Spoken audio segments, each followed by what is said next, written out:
Go ahead. All right, everybody, welcome back to Nat One Nonsense. It's been a minute. We had to take a little bit of sabbatical because I am always working. Um, I finally got a day off, so I'm going to try and recontinue where we left off and kind of get back into it, or at least for tonight. And then I will be off again, probably mostly through the holidays, and then we will start back up. But to get into it, real quick recap. You guys have officially made it to the mysterious island. You guys are, you guys had left the Witch Doctor Island. You had sailed for about 3 days, and you made it through the seas, and then you come up to the island. You come up to the island, and there was a mysterious song, uh, bewitching notes and tones that were drawing a lot of the crewmates to the sides of the ship. A couple of you had, I believe it was Fearin, and it was one other. I can't remember who it was. I think it Sure was will. yeah, Sir Thomas and Fearin had been charmed, surprisingly, by the sound of the sirens that you guys ended up coming across. And they were effectively trying to get you to crash your ship, but they were relatively quickly dispatched um, with a combination of uh, cannon fire, eldritch blasts, um, Rectech using his pepper box, and uh, Sir Thomas uh, flying over to the island. It's the little rock formation to um, get out of range. There is no proof to those cannonballs.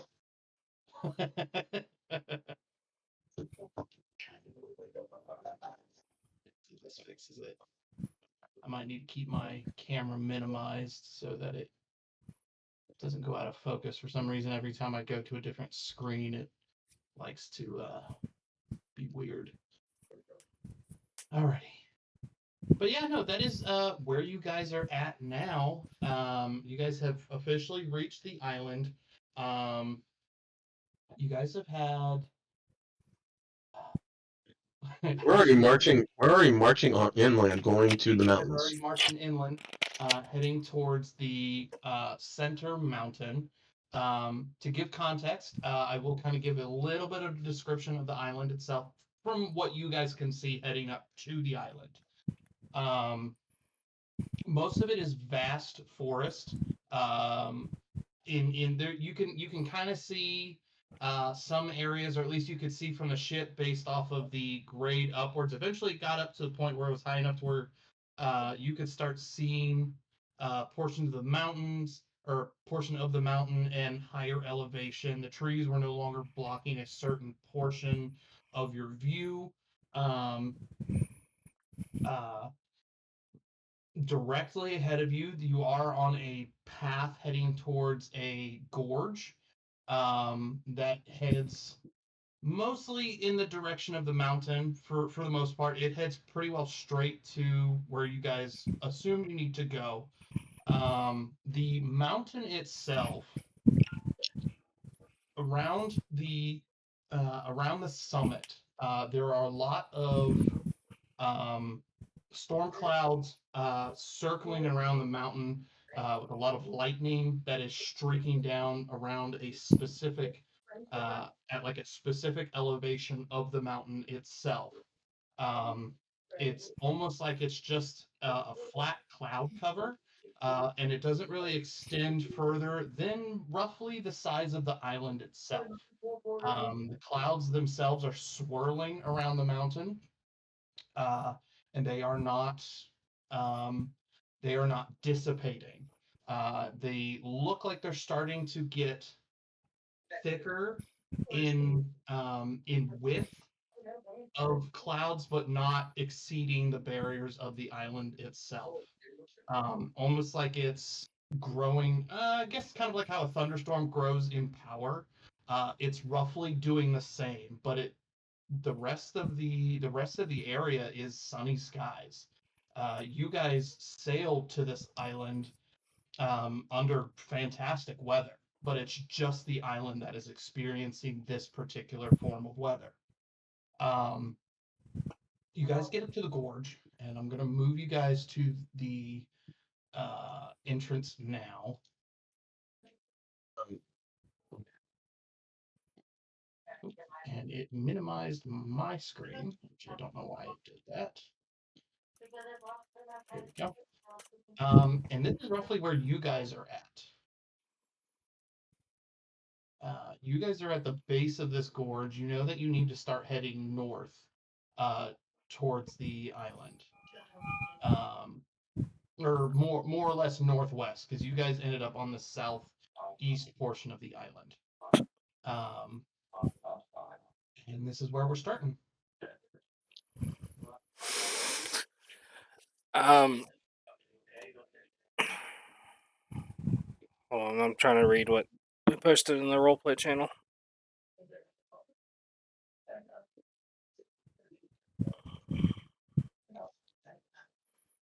Is that water When down you in the said Sir gorge? Thomas has come up behind us, correct?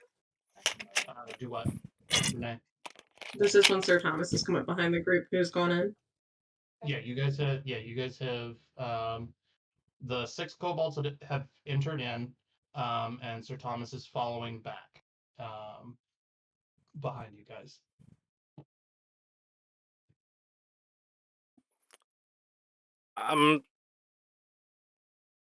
Like, is Sir Thomas trying to be sneaky, or is he just following the group? No, I am not. I'm never sneaky. Never. I'm wearing heavy armor. You know, you're gonna hear me coming. I'm in no way trying to be sneaky. I do not have any weapons drawn, even though a few of you have kind of drawn your weapons and not pointed them at me. I am going to say, please keep your weapons at your side or sheath. I mean you no harm. I am wanting to. No, excuse me, not wanting. I swear on my honor as a knight, I will not strike any of you again. There are limitations on that within reason. And you are kobolds, so not to questionable. There could still be some areas where we don't see eye to eye, just because I'm Asimar and you're kobolds, and there could be some unfortunate misunderstandings like we have already had. And I can see how you would see some of my actions in the past as having been abusive. I was just trying to enforce discipline on this ship, of which you did sign on as crew members. But I am willing to not strike any of you again. However, you do need to listen if I am giving orders on the ship in my capacity as an officer of the ship. But I do not wish to have to strike any of you ever again. And I would like to try to help you on whatever you are trying to do. I'll roll a persuasion. Rectech's gonna kind of just let that sink in for a minute and then respond.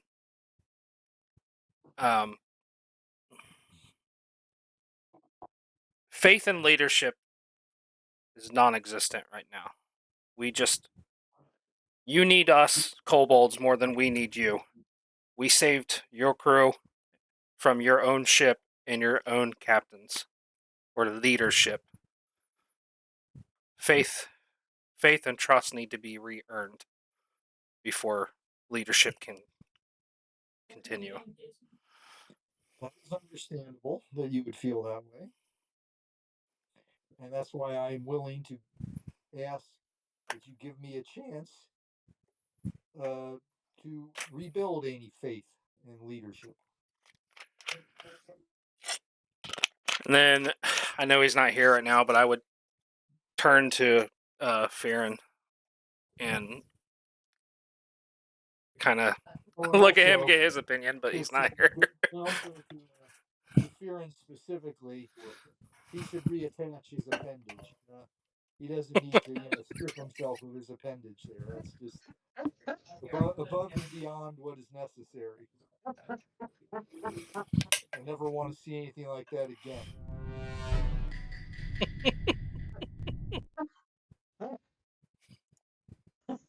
I think you're going to be seeing a lot more.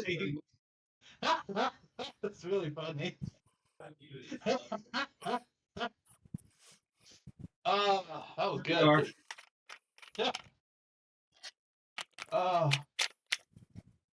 So are you guys still moving forward at this point, at least? After Fearon's grand speech, I will accept it for now, and then Recdeck's going to continue to follow Spine Splitter. Okay. I There's a message. I don't know if you saw it. I did. Okay. I really need Jordan to be back for this next part.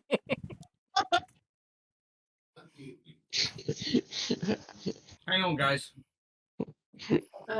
While we're waiting, can Vorn, as Recdeck starts to walk, Vorn will look Sir Thomas in the eye, offer her hand to shake, and not say anything. I will shake the hand. Okay, so she nods and then throws her flail down on the ground beside her, like starts dragging it, looking back so he can see just how hard I've thrown it. Oh, like threw it back behind you? No, like I guess like whipped it down. Like whipped it down. Yeah, like that. Yes, that's it. Okay. Zach will be my communication person from now. Okay. I was so confused on what you were doing. I thought you like full on threw your flail. Just like, we're making peace. No more need of this. That's what I thought she was doing too. I was like, okay, but I didn't actually track for more, to be honest, but I wasn't putting it out. I was not putting it out of the universe at that point. enough to Renee that her flail has been replaced with chaos. Fearon would like to thank Renee for her valiant gesture of kindness, and I want to look over at Sir Thomas and smile and nod. You reattach that appendage. nothing. Asking me to reattach my penis? I said appendage, but yes. Fearon, there's a busty goddess of the sea that you're really going to do that to? It just whispers in your head. How disappointed with Calypso be? Yeah, it's like, this is all to help the simple man feel better about what he's doing. Keep on calling me simple. We'll have peace flushed right down the toilet. But I said it in Yik Yak. Meanwhile, while this is going on, you can hear squishing and shrieks and death and everything coming from behind you guys. That's all I'm going to say. Yeah. I'm going to turn to Sir Thomas and tell him I have no need of such things, but I appreciate your concern for me. My nice you hot think for English. A second I believe your horse shit? I look at Sir Thomas fully and proudly. It's not for me to ever doubt your personal beliefs of me, but for me to fulfill my oath to you. And as a man that is also just and loyal, I know that no matter what you do, my actions must always speak true. And then I kneel before Sir Thomas, looking straight down, waiting to see what he does, as he had swore he will not hit us.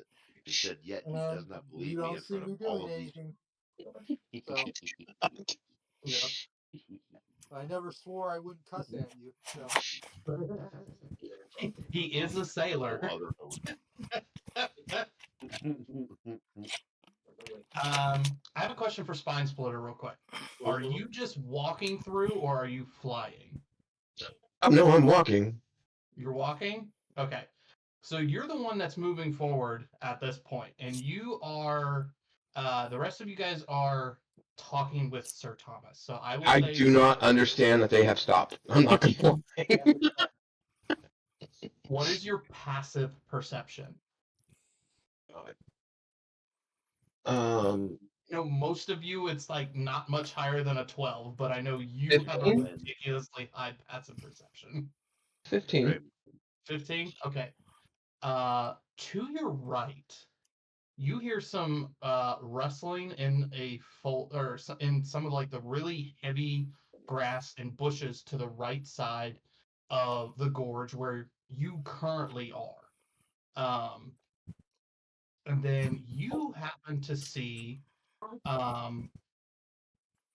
it's facing away from you, but it is bluish in color. It has horns and a reptilian tail with scales like yours.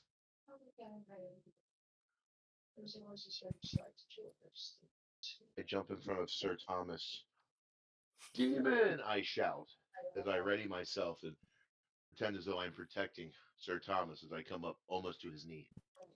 I will say the only person as of right now, since the rest of you are talking to Sir Thomas, the only one that sees this or at least notices the noise is Spine Splitter, since he was basically pressing forward. As he said, have you said anything, Spine Splitter, or are you just being you? Just got up here. I'm like, what the hell? Yeah. Is it in front of me? Is it in along my path of where I have to go? It's to your right. It's not like immediately direct to you, but it's probably it's roughly right about here.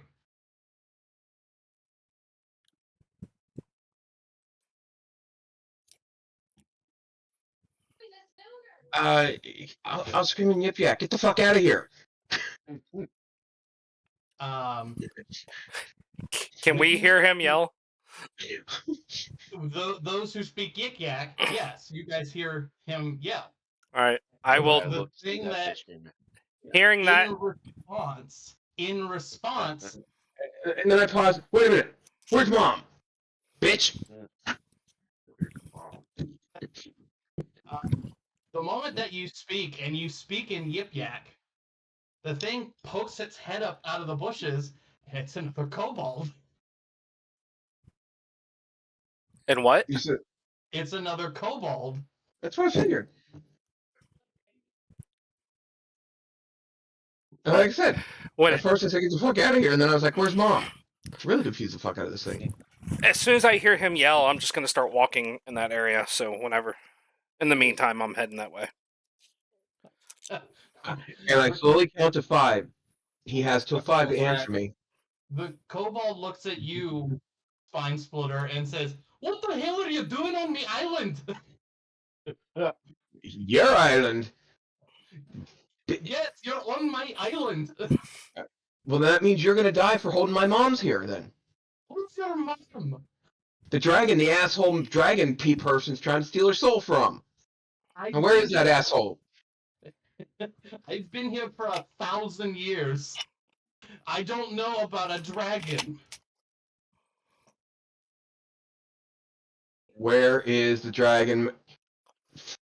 What is he? Dragonborn mage asshole in the mountain at?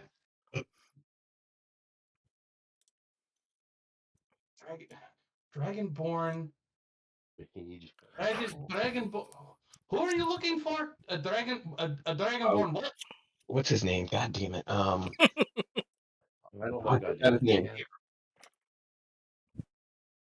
Jared, what is this guy's name? I totally fucking spaced on his name. Rondal is his name. Durandal? Yeah, Durandal. You know Durandal? He friend of yours? Listen, I'm just a native on the island. We've lived here for centuries. Then how the fuck don't you know about a goddamn corrupt evil mage on your island then if you've been here this long? I'm a forager. Alright, where's my compass for mom pointing? Is it towards him or away from him? Hey, Deathwolf. It is a pretty big island. With with your compass, the only sense you're getting is that you're in the right place, being that this place being the island. Okay. Great. You're it's kind of like how a ranger, it's slightly a ranger's ability that you can sense things within like a certain amount of distance. That's what this thing is doing. You're within the distance, but it's almost like it's getting a signal, but it's weak. It's like it's getting obstructions and poor reception. So you don't know anything. Anyone else around here that might know something, since you just tend to not pay attention to what's going on your island? Well, I mean, my chief might know something. Where's he at? Hey, chief! Now there is a gorge, like a crevice between me and him, right now. No. So the gorge itself is like all of this. Well, Okay. all So of this is like the outer gorge. You guys are walking through the gorge right now. okay. So it's just plain This grass, big like grass is in front of me. do what? So this green here is just plain grass, nothing special. Yes. Yeah. It's Okay. just tall grass. For Fearin, it's about Fuck at your that. height. So I have full cover. Hell yeah. You do. Yeah. Anything Obscured. that goes down, Obscured. essentially, it's full cover for you. But yeah, no, this particular kobold yells out, and he's like, "Hey, I almost, I almost went Italian. Hey, boss." That's doing it. That's what he sounded like when you started this. It's like, okay. Gosh, I gotta get back into my Scottish accent. Hold on. Um, Oh yeah. Hey, chief, we got some weird people on the island looking for you. Yeah. and This and is this one. almost directly above this kobold that you're talking about, up on top of the gorge itself, you see, he's relatively tall for a kobold. He's not quite as tall as Rekdek. Um, So you do have him beat in height, Rekdek, but he's close. He walks to the edge of the. This is kind of a lower portion of the gorge. It's almost like it plateaus and goes up due to erosion and stuff. And he's on like this first platform, probably about 10, 15 feet up. And he looks down at you all and proceeds to um, look at Spine Splitter in the group and says, "What are y'all doing on my island?" I can't get over the accent. And you know, that's part of Didn't why I he was just like, say that? um, Deja vu moment. It's almost like this island is everyone's island. Yeah. Oi, Povda! This is Fearin's island now. What did you say, Kieran? I was speaking to my brother in Cobalt. Yeah, gotcha. Yeah, that's what it's called. Yeah. Kieran, give me an insight check with advantage. Sir. Insight. Right. First one was 10. 10 to 3. Okay. So 11 total. Kieran as Well, well. Kieran as well can give me an insight check with advantage.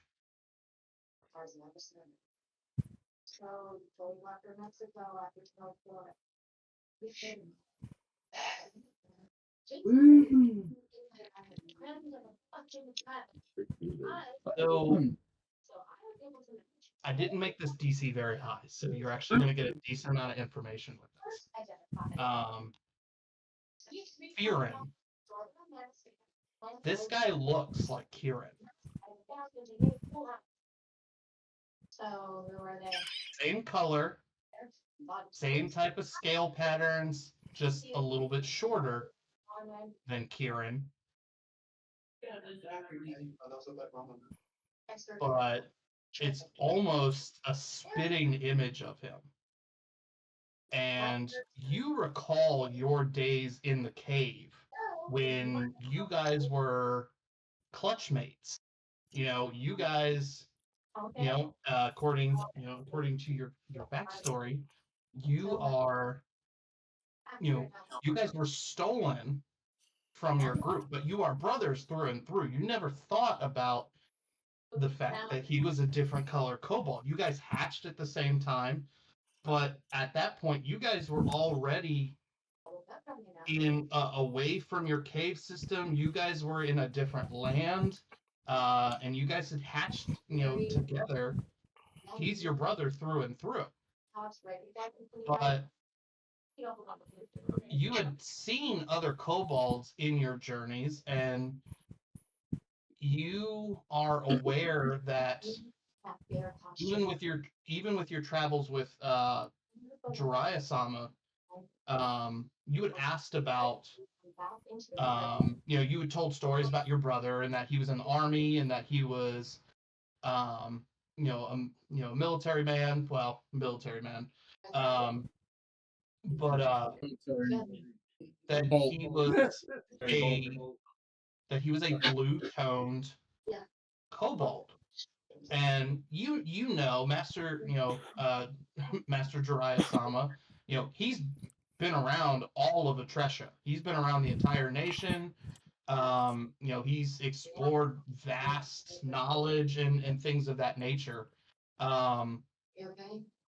He had never heard of a blue kobold.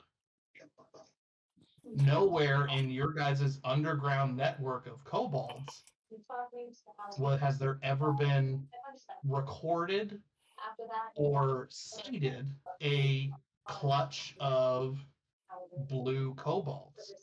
Yet here standing in front of you are two of them. One of which, like I said, looks exactly like Kieran. Well, he stole my blue. I assure you, there's only one Kieran Barbarian.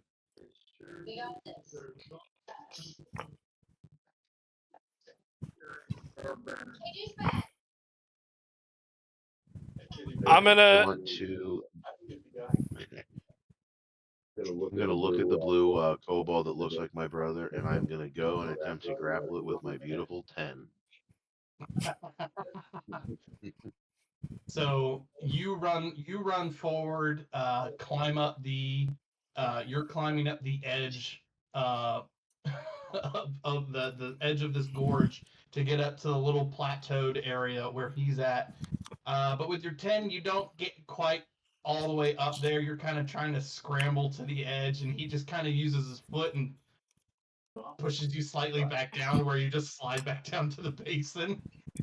Oh, man. Sliding back down the basin hill, I scream up. You're not real! I'm very much real. This is my But island. he runs up.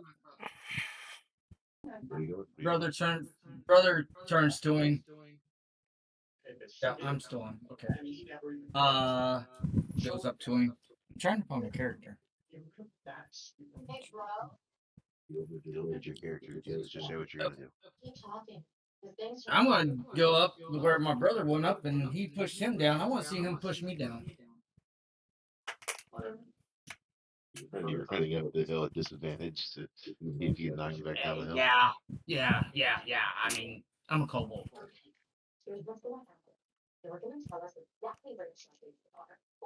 I hate switching back and forth through screens. I need another computer.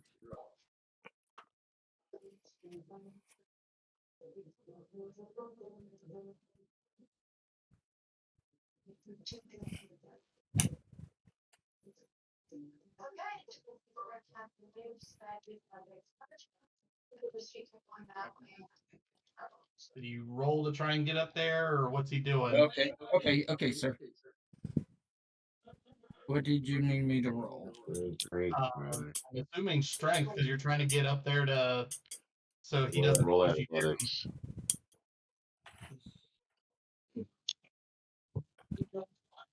30-20? You don't get up there. Wow.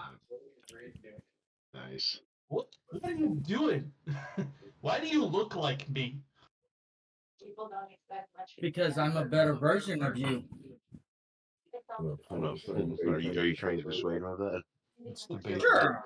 Better than me, you would have gotten up here. What are you doing on my? How did you get on my island? Ah, shit. Oh, I understand. The little piece he's standing on is his little island. No, this whole island is my island. Dude, it would take you 1,001 years to walk across this whole island. It's still my island. Rekdek's going to speak up and say, "We sailed here. What is your name?" This is all in Yip Yak.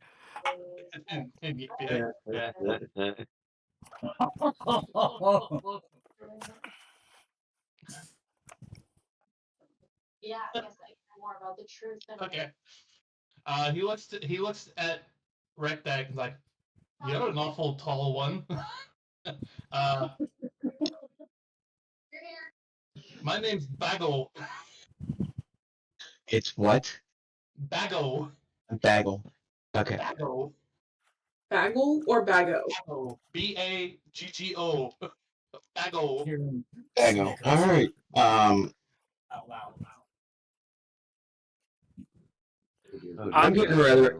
I was gonna say I'm kind of getting rather annoyed with this all this bullshit. No. I'm gonna introduce myself.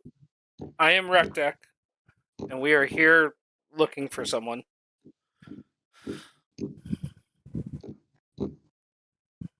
He tells all of he looks at you. Are you looking for another kobold? Because I mean, we've got a lot of them out here in these bushes. No. I flare my wings out, getting ready because I'm going to probably charge him here soon if I don't get some answers. But I will extend my wings out full length. Well, it depends. Do you know a Darendel? Who's Darondal? Worthless fucking kobolds. You're a kobold. I take straight to the air. I'm gonna give you a little insight, Spine Splitter. None of these people are bright unless you describe. He's not heard what you said to the first kobold. You've only said a name. For them, Durandal is just a name. Dragonborn, piece of shit, mage with a cowl, probably out. mystic. Well, I mean, we had a hooded dragonborn fella about. Let's see, how long has it been now? After you've been on an island for about 1,000 years, you kind of lose track of time. Let's see. How long ago was that? About. This is above table because I don't have your character sheet in front of me. How old are you, Spine Splitter? I don't think we ever really discussed that. I think I have. A random number if you haven't put that down. I'm pretty sure I do. To be honest have with an you, age I don't here. think any of us was born. We 21. was hatched. I have him listed as 21. I was like, I'm pretty sure that You just said I was hatched. I believe we had a kobold dragonborn come to this island about. I want to say about 25 years ago when he first arrived. But then he left. But he came back about a month ago. where is he? He went towards the mountain where he went the first time. Specifically, I don't know. I just live here on the island. I'm That- a native. Didn't you say there's multiple mountains, or is there just one? There's only one mountain. Okay, I misheard you. I thought you said there were multiple. No, there's only one mountain. It's in best way to describe it. It's kind of like the one mountain or the There's this. kind of like the volcano that's on Hawaii. It comes to a point, but it's only one. This is circulation, man. But it's literally just a solitary mountain. Here, I'll set you. You put them on your balls. Warm right up. This Dragonborn is bad. Has he hurt any of you? No, he's left us alone. Much better. Do you know where on the mountain he went to? Most likely he went to the center of the mountain. I would not recommend going there, as it is a very old mountain with wicked magics. Not even my dragonborn wizard will go anywhere near. Or sorry, my kobold wizard will go anywhere near the mountain. A lot of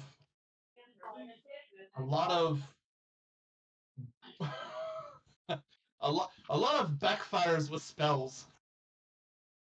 Backfires a spell, as you say. A lot of backfires with spells. He used to go up to the mountain to like practice magic, like attack magics and stuff of that thing, and he just attack the mountain, and use it as like a target practice. He swears the mountain attacked him back. Personally, I think he just caused a landslide because it made sense there was a rumble in the ground, and then just rocks came falling down, and we had like spent 2 whole weeks repairing our village. He says it was the mountain attacking him back with magic. How many kobolds live here? Oof.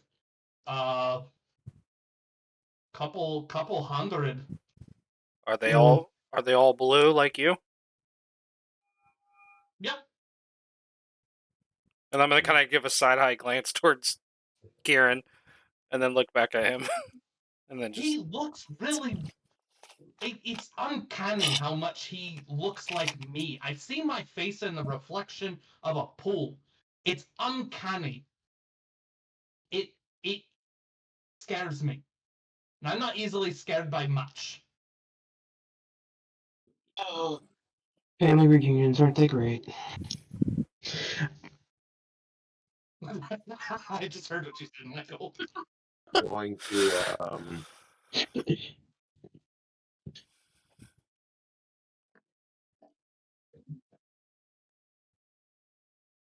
Oh, there you go. You cut out for a second.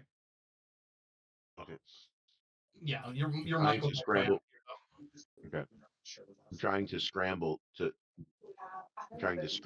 be able to get closer to check out my dear Scottish friend's anus, and I want to put my head up there to see if it reminds me of my brother's. Medicine check. I'm not even gonna have you do a medicine check. This is gonna be based off the insight check you did earlier. It's Oh God. oddly familiar. Of course it is. Why not? Hey, cut the shit. I know your Simon says. What? Did you just say Simon says? I want to pull my head out slowly and look up at him. Huh? Are you looking at him? I know the truth. Yes. I'm gonna tell the world. Then I want to look back over at Karen and scream, "Brother!" Then wave him over to give a group hug to our newly found brother. I don't know if I'm a brother because you're a very young kobold. I've been here a long time. Right. I've seen many sunsets. I've lost track how many there are. I've been around for a long. What year is it? And you would know that roughly like the year in Atresha, it's like 1500. Whatever. Well, I'll come up with the actual term of the year for Atresha here later date. But if we're gonna use just like a metric, it's like 1500 AD as like a reference point for you guys. He was I want to he's look. been around when it's I'll let you know this just for part of him. He's been around since single digits AD. I want to look up at him and proudly say, "Brother, age is just a number." I feel oddly I feel oddly I don't know, perturbed about that. There's no reason to feel perturbed, brother. I know it's still a new sensation finding this feeling that you're not used to having, but it's okay. We're family. We can explore it together. Finally, we have found connection to the world. I guess, like I said, I'm still really old. I might be your guys's. I mean, I'm old enough to be your guys's dad. Maybe not you because you're a white kobold. I don't see very many white kobolds here. But the blue one, he could potentially be mine. I've sired a lot of kids. Is your village nearby? Yeah. Can we have place to rest before we continue on our journey? Sure. You can definitely rest in our village. With that,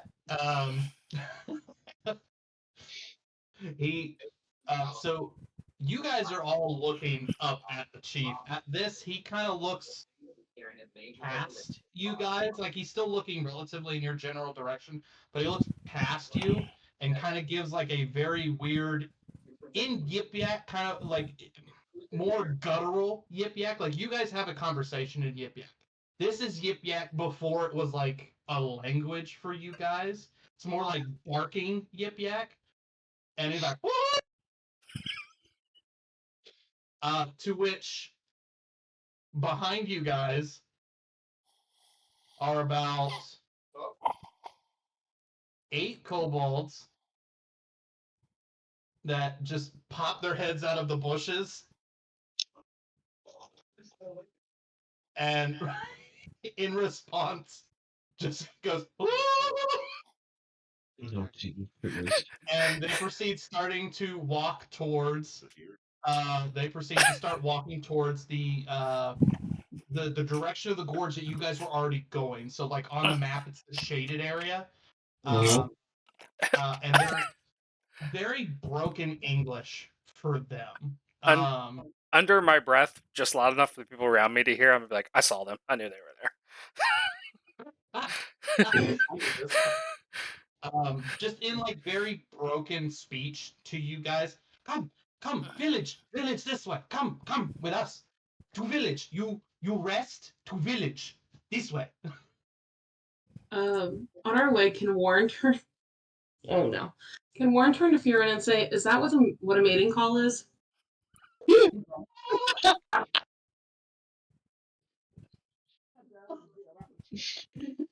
From my experience, yes. As I answer that smiling to you, I turn to Sir Thomas and start shaking my head.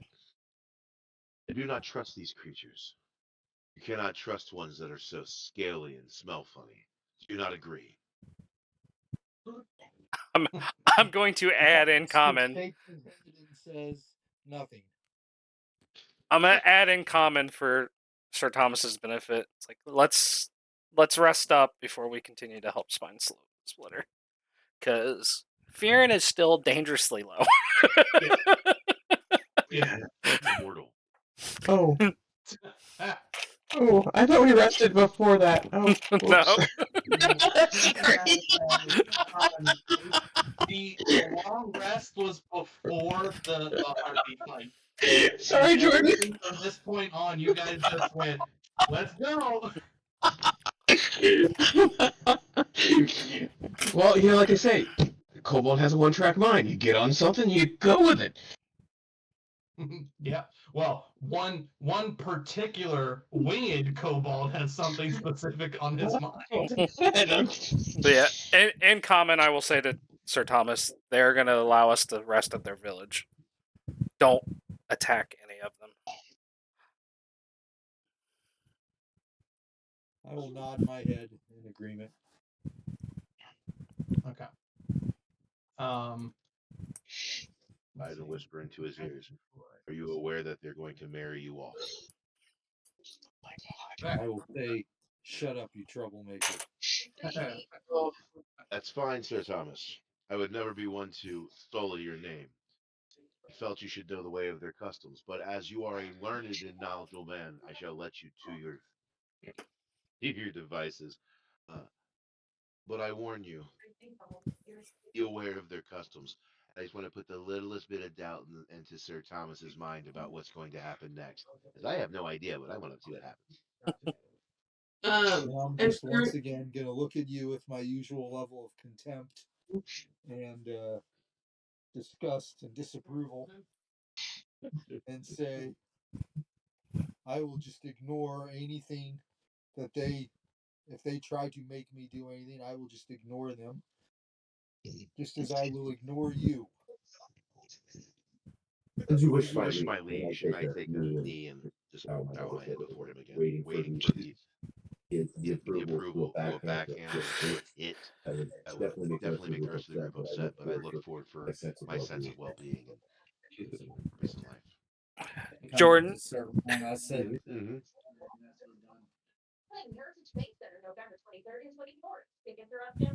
What did Braun just say? Said you had a pretty mouth. Yeah. Jordan, based on your roleplay comments, did you take a paladin oath? I'm not allowed to discuss that in front of Sir Thomas. I took a warlock oath, and I will use the term smite as I use Eldritch Blast through my Ice Monk hand over and over again. I smite at thee will be a normal thing to hear. I saw you specifically chose the word oath and capitalized it. I do. It's an oath of Sir Thomas. It's everything that I know that he will feel confident in doing this for the betterment of our group. All right, sorry to derail. Don't worry. No, you're good. I am getting something set up real quick. before we move on, Warren will turn and look at Sir Thomas and say, "Yeah, this is their island," and then skip off. They were saying all that in Yip Yak. I was going to challenge them on that if I had actually heard that. Oh, this is your island? But Sorry, Warren was gone already by the time we probably said that. Wow. All right, I'm bringing you guys into the map now. So, yeah, they the captain kind of follows, and you guys not Captain? or sorry, not the captain, the chief, the blue cobalt chief. He leads you guys, and there, like I said, there are about 8 blue kobolds with him, and they're kind of intermingling with you guys, more just kind of fascination. You guys, aside from the dragonborn, the hooded dragonborn that arrived on the chief's island, the 25 years ago, and then like reappeared about a month ago, they've not had visitors. So they're a lot of them are kind of in your personal space because it's not a custom they're familiar with, because this particular group has lived a long time on this island. And I will say most of you see that, and you guys are all aware, kobolds don't typically live more than like 100 years. They have the potential to live longer, but like the longest recorded one is like 100. But these guys, are especially the chief. He tells stories about things that have happened, or at least things that he's heard about in passing and things like that. He didn't used to always be stuck to this island.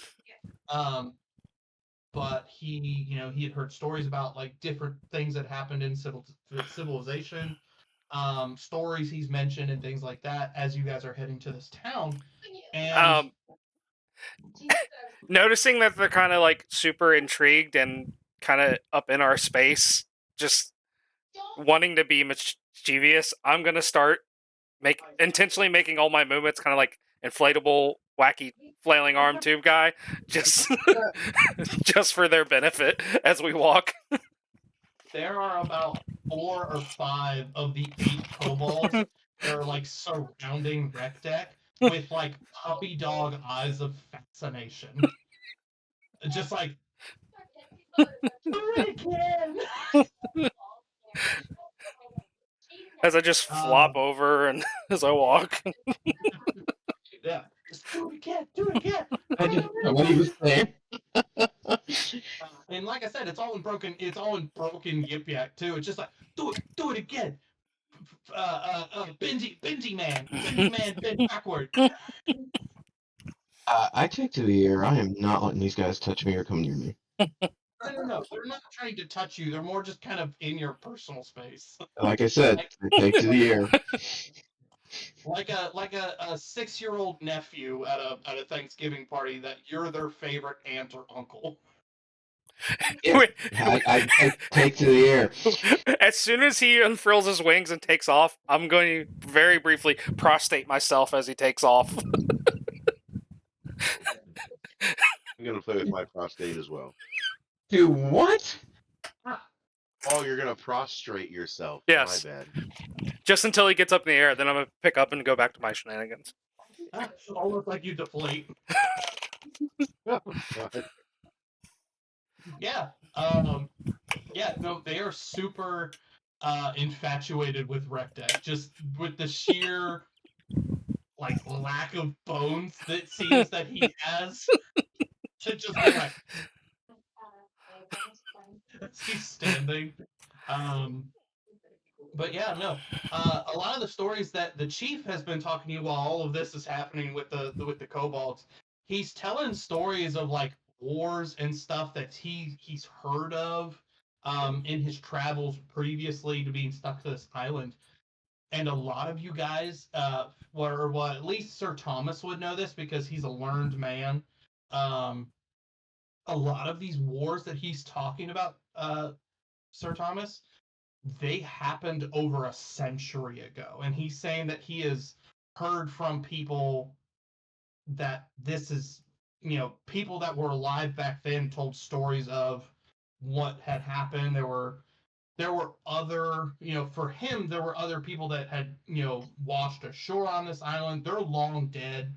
But, they had told stories just to be like, basically pass the time. And you just multiple different stories of things that happened throughout throughout history. And it seems like the only person that knows of these stories and stuff is the chief. Most of the kobolds that are surrounding you guys, they for lack of a better description, it's almost like their mental capacity is frozen. Like they made it to like 6 years old, and then their brain did not grow with that. Their bodies did. They kept being a part of it, but they're only like 6-year-olds mentally, which is why they're so fascinated with Rec Deck. God damn it. Glad I took it out. But yeah, no, you guys get to their little village. Let me bring you guys into it now.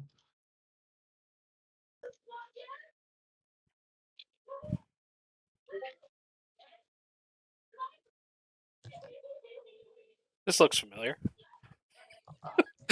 Just kidding. I know. Oh, it really does. I am aware. I'm aware. Is there an elf, a greedy elf with an piece of armor? Notice they're all Some gone. potions? Is there a guy giving us free shit? Yeah. They happen to know some gnomes. This portion of the settlement that is there, I mean, a lot of it is either, obviously it's on the map. It's here. It's like it's canvas sheeting, but we're just gonna say that for right now, it's like, palm trees and like wooden structures and all this other stuff, and other things. But where you guys enter this village with what you see, this is a very, very small portion of this village. The village itself, you can't see the end of it yet. You would have to get up higher to see. They call it a village, but this is very, yeah, you could fly up and see it, Spine Splitter. I am flying. Yes, you are flying. Remember. To you, this is as big as a city, Lovely. but they call it a village because that's the only thing they know. And he is the chief. And with you being up in the air, Spine Splitter, the rest of you guys, as you walk in, the like 30 something blue kobolds you see walking around doing various jobs and tasks. Spine Splitter, you see hundreds. Turnovers, pancake blocks, scrambles, though I just scored. Awesome. So, how long can I stay flying? I will also say they are all blue. Oh, that's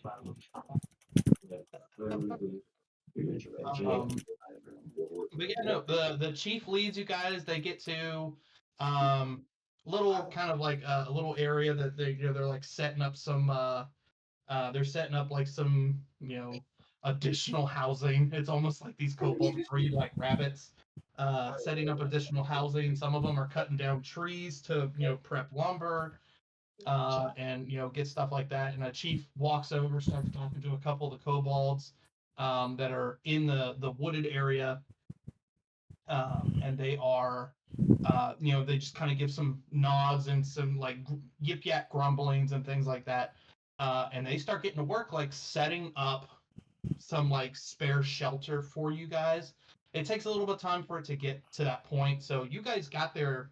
You guys got to this island like midday.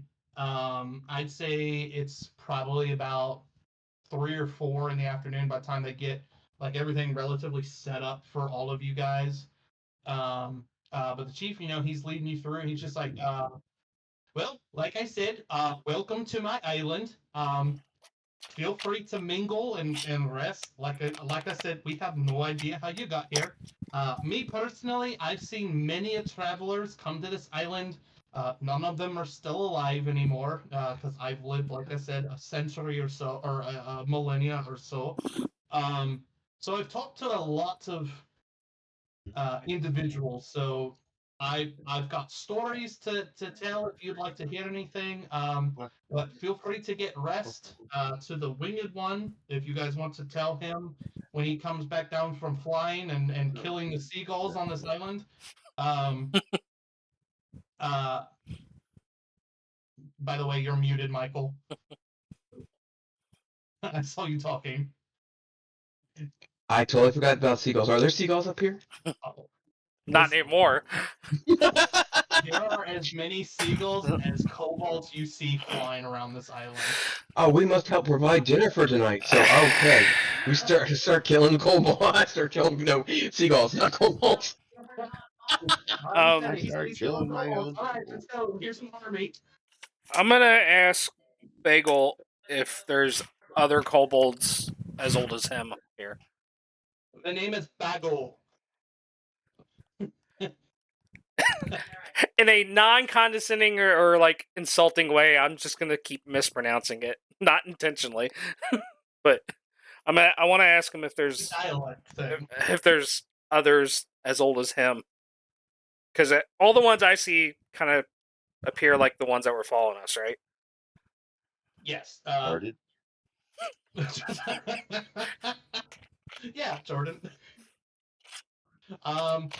He's the only one that is as old as him.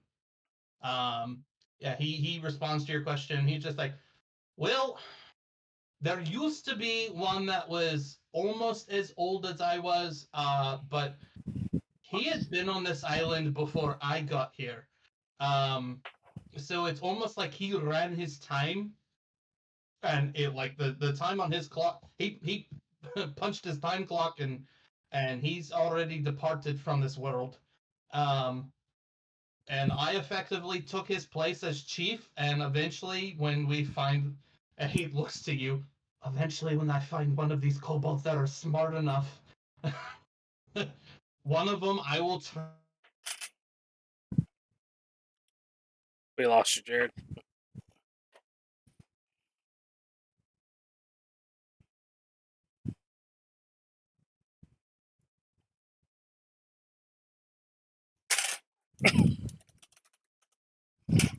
I love that face that it's frozen on, though. Or someone take a Just screenshot or focus something of that. on you. Can we please make that the screenshot of the episode? Where's my camera?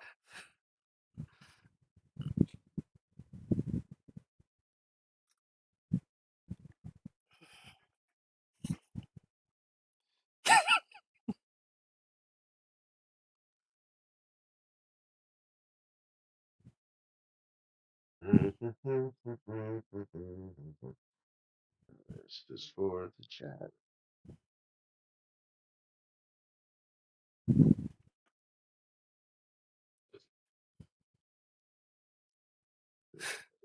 Let me go hit enter.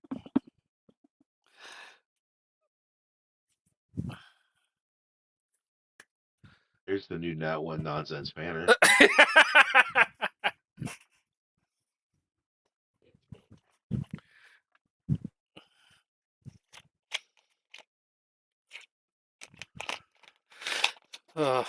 So, a whole Waiting. city of blue kobolds. I think they're all blue skinned because they're inbred. The entire computer just froze up. So, give me a moment. I saw the pictures that. Same for all of you, for me, and everything just froze up. I don't know what happened. You were getting excited.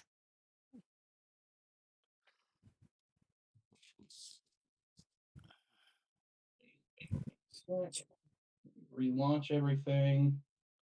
So, just above table is Kieran rare? Like, would us other kobolds know that blue is a very uncommon color?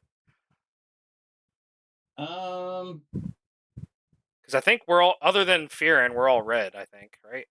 Or reddish. no, actually, every single one of you. I mean, there's two of you that are red, but there's two red. Warren is green. Oh yeah, that's right. Sorry, Warren. Fearon is white. Technically, if I remember correctly, Spine Splitter, you said you were mostly black in color, but you had almost like a hue change with your scales that it was all 5 colors. Prismatic. And then Kieran was the only one that was blue. Here, let me. Okay. Never mind then. For some reason, I was thinking we were all somewhat same, but I'm wrong. Yeah. Yeah, but no. I think it was. I think you and Ook are red. Okay.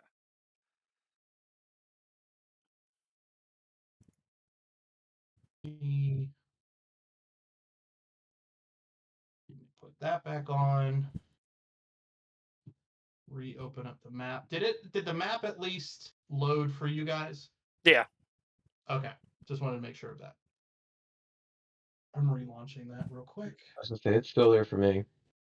Okay. Yeah, as long as you guys are still in the city itself.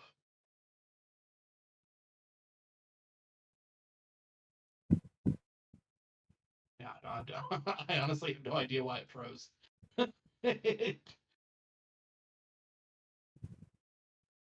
But what was the last thing? What was the last thing that I said before everything froze? Because I was still talking when things like froze for me. You were looking for a smart kobold to take your place. Oh. Yeah. What the? Okay. Yeah. He just had basically said, yeah, I'm looking for a smart kobold to take over for me as chief because honestly, I'd like to go and visit the world, but personally, I don't trust any of these, the rest of these guys to make it on their own. If I don't give them orders and basically just allow for them to function in day-to-day life, I don't think they'd make it for the week. But yeah, no. The chief before me, he did the same, and to be honest, I remember him being alive for a long time as well. And there was a period of time where a part of my memory is hazy. Like I knew he was alive, um, but then one day I could think. I was able to have like actual conversations with things. It's almost like my mind was awoken. Best way I can describe it. Um, and earliest memory was obviously the chief. We were inside the cave, like on the north side of the mountain, not the one that I told you guys where I saw that dragonborn go. Um, but on like a north side cave, um, we were in a like crystalline cave. There was a lot of quartz and precious metals and precious gems and stuff like that. And there was a big sigil on the ground. I guess you could say a big old magic circle. Um, and I could hear the voice of Tiamat, like the mother of all dragons. I heard her talking to me Where exactly is this? on the north side of the island. Now, the part that you're talking about, yeah, my winged friend, the guy that you're looking for, the only one I can think of that's been here with at least within the month, he went on the south side cave entrance into the mountain. So basically, once you leave this village and you keep heading in the direction that we were going to get here, then you would just, it's basically at the bottom of the cave, or it's at the bottom of the mountain. You would take that cave, kind of leads you up a little bit into the mountain, and like I said, there's a lot of stuff I would not recommend you go. Um, it's sketchy even to me. But the north side of the island, um, like I said, the only thing I heard, like I said, when I awoke, I just heard the voice. That's the only thing. There was no like physical or like spiritual presence of Tiamat. She only told me her name as to what it was. I could see figures, like colored figures of like 5 dragon heads with like glowing eyes, but all the figures were like smoke-like. But I didn't actually see her. I see. She just told me to live here. Gotcha. Have you ever seen or heard from her since? Nope. To my knowledge, the previous chief told me that another kobold will appear himself to me of the blue kobolds here that basically will show signs of intelligence. But basically, I wait here until that arrives, and then I am just supposed to take him to the north side cave, leave him there for like a day, and watch over him, and then supposedly magic will happen, and he will awaken to become the next chief, and I can go live my life, or the rest of my life. Could you show us where this cave is at? I could take you there. That one I'm not super, that one's just, like I said, it's just a cave system. It's just got lots of gems and crystals, and it's got some precious metals in it. We can't do anything with it because obviously our civilization is, sticks and twigs and trees. None of the kobolds. I literally am the only person with enough intelligence to survive in this life. The rest of them, they build shelters for more kobolds. They proliferate like nobody. They proliferate like rabbits here.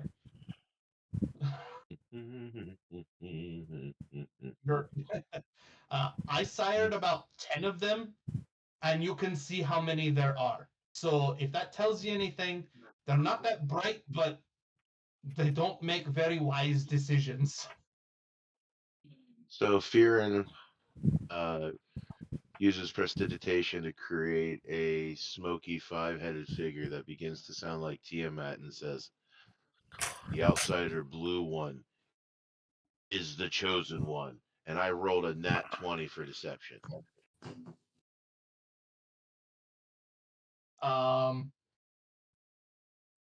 You see, are you referring to Kieran as the chosen one? Yes. The vessel of change. Jesus. God, you see both the chief and like the surrounding like 30 to 40 kobolds um all at the same time as they see the figure of Tiamat. The only one that has seen the smoky figure of Tiamat is the chief, but he's told stories, to everyone. So they at least have like a general picture of this. And in like a yip yak roar, this one was not like the before. This is like as close to a dragon roar you can get being a kobold. Effectively, in the simplest of terms, the other kobolds understand this. Even you guys understand this. Effectively, is bow down. This is the great one. And the 40 that you see bow down to the smoky figure of Tiamat and Kieran and begin almost like what Rektik did when he prostrated himself. They are fully prostrate, but they don't get up. I also prostrate. So prostate. Oh, brother. The chief begins kind of mumbling a little bit to himself, like he's like talking to himself almost like a prayer. He's like, the great one has finally arrived, the one that the chosen kobold that Tiamat promised me. He's finally here. She told me it would be and he's like freaking out. Like you can Rectic, since you're also prostrated, you can kind of see him to the side. He's still looking into the dirt and talking to himself, but it's like like the meme where the one guy's like looking up at like the conspiracy board Yeah. and he's like freaking out. It's kind of like that energy that he's giving, and he's just like, Tiamat told me that one day that they would arrive, that they would show an inkling of intelligence, and that the one that showed up on the island, he looks like me. He's a blue kobold. He at least can have conversations. He might not be that bright, but he's having conversations. I didn't think that they would arrive from a different place. I thought that they would be here on the island. If I would have known, I would have found him so long ago. My quest is over. I can now no longer be chief. Come with me. And he gets up and he's just like, come, guys. Come on, let's go. We must take you to the cave at once. Oh my god. We need to rest first. No, we don't. Let's go. Kieran's gonna die. Or Fearon's gonna die. If you guys can convince him that you need sleep, I will roll. Well, the cave. Huh? The cave. You're gonna. Well, the old dude's gonna oversee and watch over us. Okay, Theoretically, we'll from what he need shared to. with us. If I'm gonna keep him like a anybody tiny would hut. like to, I will say that if anybody gets a nat 22 versus Jordan's, there is a chance you guys can get a long rest. Is it nat 20? You have to get a nat 20. Well, what is your ultimate point, Jordan? Because you did persuasion, right? Uh, What was it? Straight lied. I straight lied. Deception. Okay, so it was the nat 20 plus what? Minus 2. -2. -2. So technically it would be an 18, but because it was a nat 20. 20, it was a critical success. If you get a nat 20, the nat 20s will cancel out and it will be the modifier. So if anybody gets a nat 20, there is a chance you guys can get. I mean, I'm good. I'm a rogue, but I'm trying to help other people out. Just ignore him. I just need to get to the where I'm gonna use you as a tiny hut. What I will at least allow, Jordan, I will at least allow because it took time to obviously get your tent set up. You all can take a short rest. If you need to heal up or if you have abilities that will come back on a short rest, I will allow for that. But it was not enough time for a full long rest. So if you want to do your short rest, Jordan, to get some health back, I will at least say that that is something you can do. Well, why did I tell you to take a walk in nature? It'll revitalize you and everything. And all we've done is walked. We haven't combated anything. So technically, Right. nature and kobolds coexist, and it should have helped replenish our hit points. Just saying. Especially if Tiamat has left her mark here on this on the island. You guys also have sunlight I cast- sensitivity. You're a warlock, not Yeah, you're not a warlock. droid. You also have I sunlight cast, sensitivity. I know I gave you all cloaks, but that's just more for the ship. It's still bright outside. We've been under tree lines, so therefore the sun can't affect us. I cast Unseen Servants so that I can use my packed spell slots for my short rest to get them back, so they can carry me along while we're going. All right. With Yes, whatever chosen vehicle vessel of change. God. For you're healing me. Okay. Jordan, what are you doing? Why are you bringing in the vessel of change into my campaign?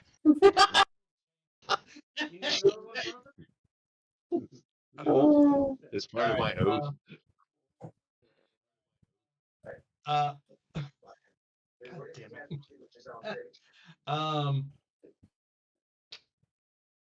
don't have just a normal cave entrance added. I didn't think you guys were gonna go here first. So I'm gonna basically with this map, we're gonna do the same thing with the other one, just because I only have one set up. If you have access to my Google Drive, I technically have a cave entrance. Oh, yeah, he does. I could do it real quick. Let's see if I could add it real quick. Dude, look at that. 10 hit points. God, I'm ready to fight. Let's kill something. He's ready to go. Have how many hit points? 10. So wait a minute. So we're not gonna rest. We're gonna go off and do something stupid instead. I was away for a couple We're minutes. not doing any. No, we're not doing anything stupid. Here Um, is the vehicle vessel of change. Yeah, I The caught chosen that one. part. I was saying to myself, Sir Thomas is gonna suddenly have the Vorpal sword and wipe everyone out and then turn it on himself. But Suicide's frowned upon for paladins. Oh wait, not a no, paladin. I had to. Do the rules for the Catholic Church apply to knights in this case on the seas? I think the church would say that he could only take so much of the insanity. Yes, Oh, yeah. temporary insanity, and then he takes himself out too. Yeah. He's just worried about the corruption of Tiamat affecting him. That's a very fair concern, but if the dickless one needs a rest,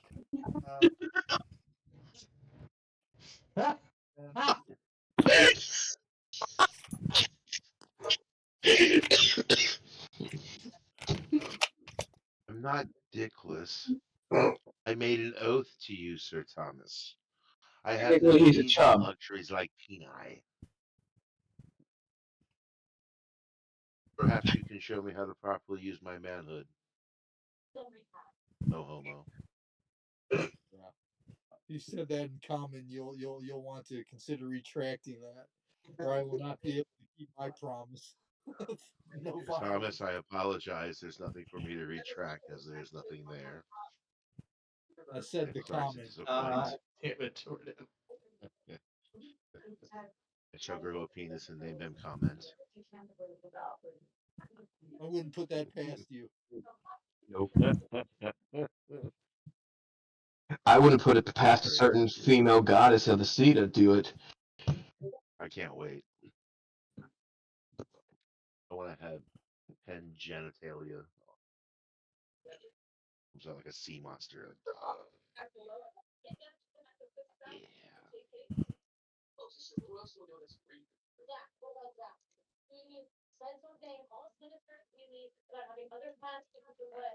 Almost done getting this set up. Like I said, this was kind of like a lore drop, and I was not expecting you guys to just like, hey, What I would happened? never railroad. Spine splinter or skull splitter or whatever his name is got impatient, or was it who got impatient here? I may or may not have done something. Oh, I was gonna say it was not my doing.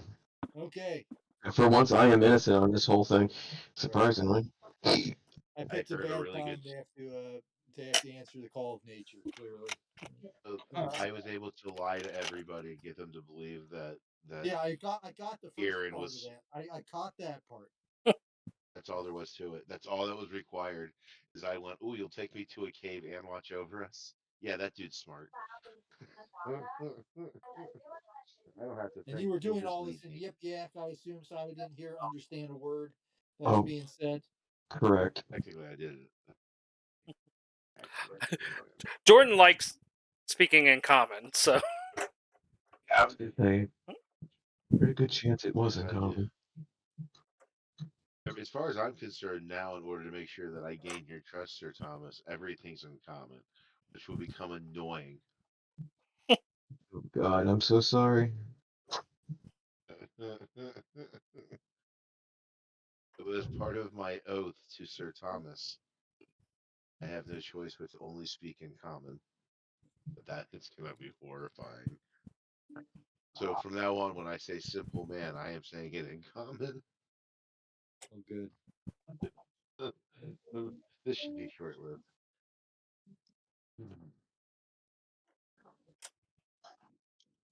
I am almost ready.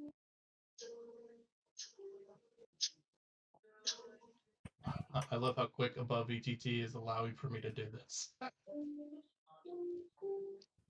It's super fast.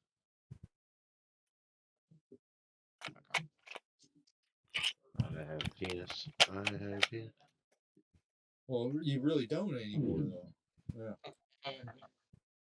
Oh, my brother's holding it for me.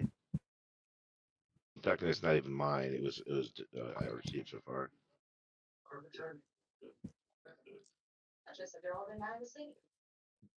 You and all of you do, honestly. Get in line at this point. But now you want to talk? Change. We found Jake's car. And we didn't know where to find him, so please join us. Aye, aye, aye, aye.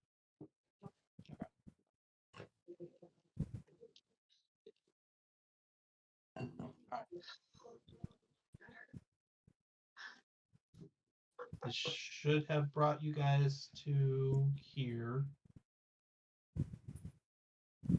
So after about this takes a couple hours because, like I said, you have to go to the north side entrance of the mountain. It does take you guys several. It takes you about 4 or 5 hours. By this time, it is night. Obviously, the map it's just a pre-designed map. you haven't brought us over to the map yet.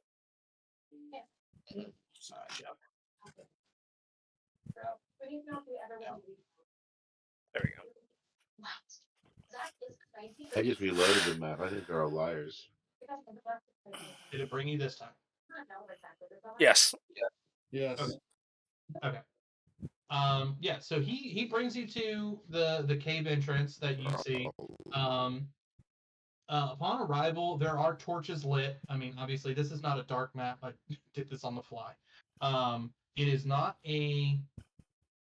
It's very very dark outside. You guys can see the stars and everything that's around. You still see the you still see the thunderstorms above you, but past the edge of the island, you can see stars and everything like that from that point.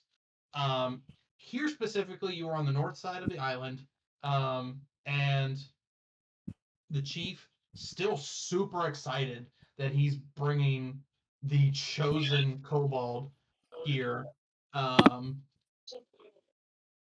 and he's just like, I'm so excited. All I have to do is I bring you into the cave, and you get the chance to talk to Tiamat. She'll awaken you, and she will, she'll you'll be her chosen, and all of this stuff. It's super cool. I can't go in specifically because I've already been awoken. The magic will not work for me. I don't know if you guys want to go in there or anything like that. That I don't think would be an issue, but I've already been awoken. I can't go in there. But yeah, you go in there, and they'll if you are in fact the chosen one, the Tiamat will light the sigil in all of her magnificent colors, and she'll begin speaking to you in your head. So this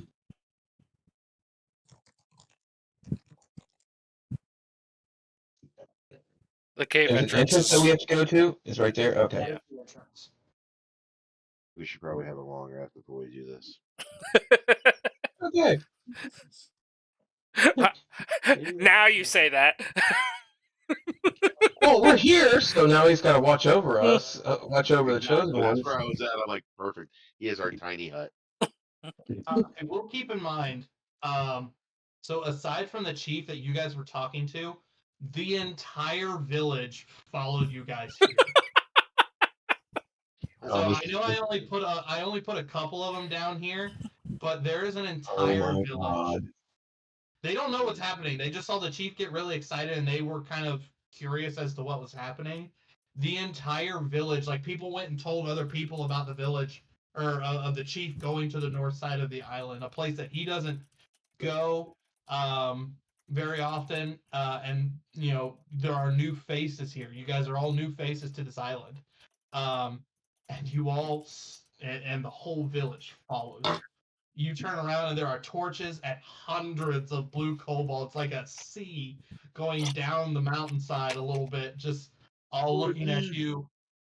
Oh, indeed. Game. Or are you actually taking a long rest? Yeah. Yeah, If fairness and they're saying long rest, we're long resting. Yeah. If you say that you guys need to take a rest, you were super excited to get here, but you realize that the reason why you came here, or came to the village, was to kind of rest up from your weary travels. And the chief completely brushed over his mind. He's like, "Oh my gosh, yeah, you guys came, you guys came into my island and to my village to rest up. Uh, well, I mean, I have the whole village here. We can set you up some huts and stuff real quick. Um, and you guys can get your rest." And basically, he gives another like, uh, What the fuck? and the entire village, like like a wave, goes to start chopping down trees and prepping stuff. You guys see this whole like area here, like almost like 100 square foot clearing of trees gets chopped down in like a matter of 10 minutes. And it Where? takes I like missed another that. 15 or 20 for them to like, they've got like axes and stuff at least, but it it only takes them like 15-20 minutes to like skin the bark and just basically give you like a very very quick, just on the spot, uh resting area. What you saw when you got into the village, people were like taking their time to set it up. What would have taken like a couple hours to like set up like 20 or 30 tents with just all the sticks and stuff. They do this in 30 minutes for the 7 of you.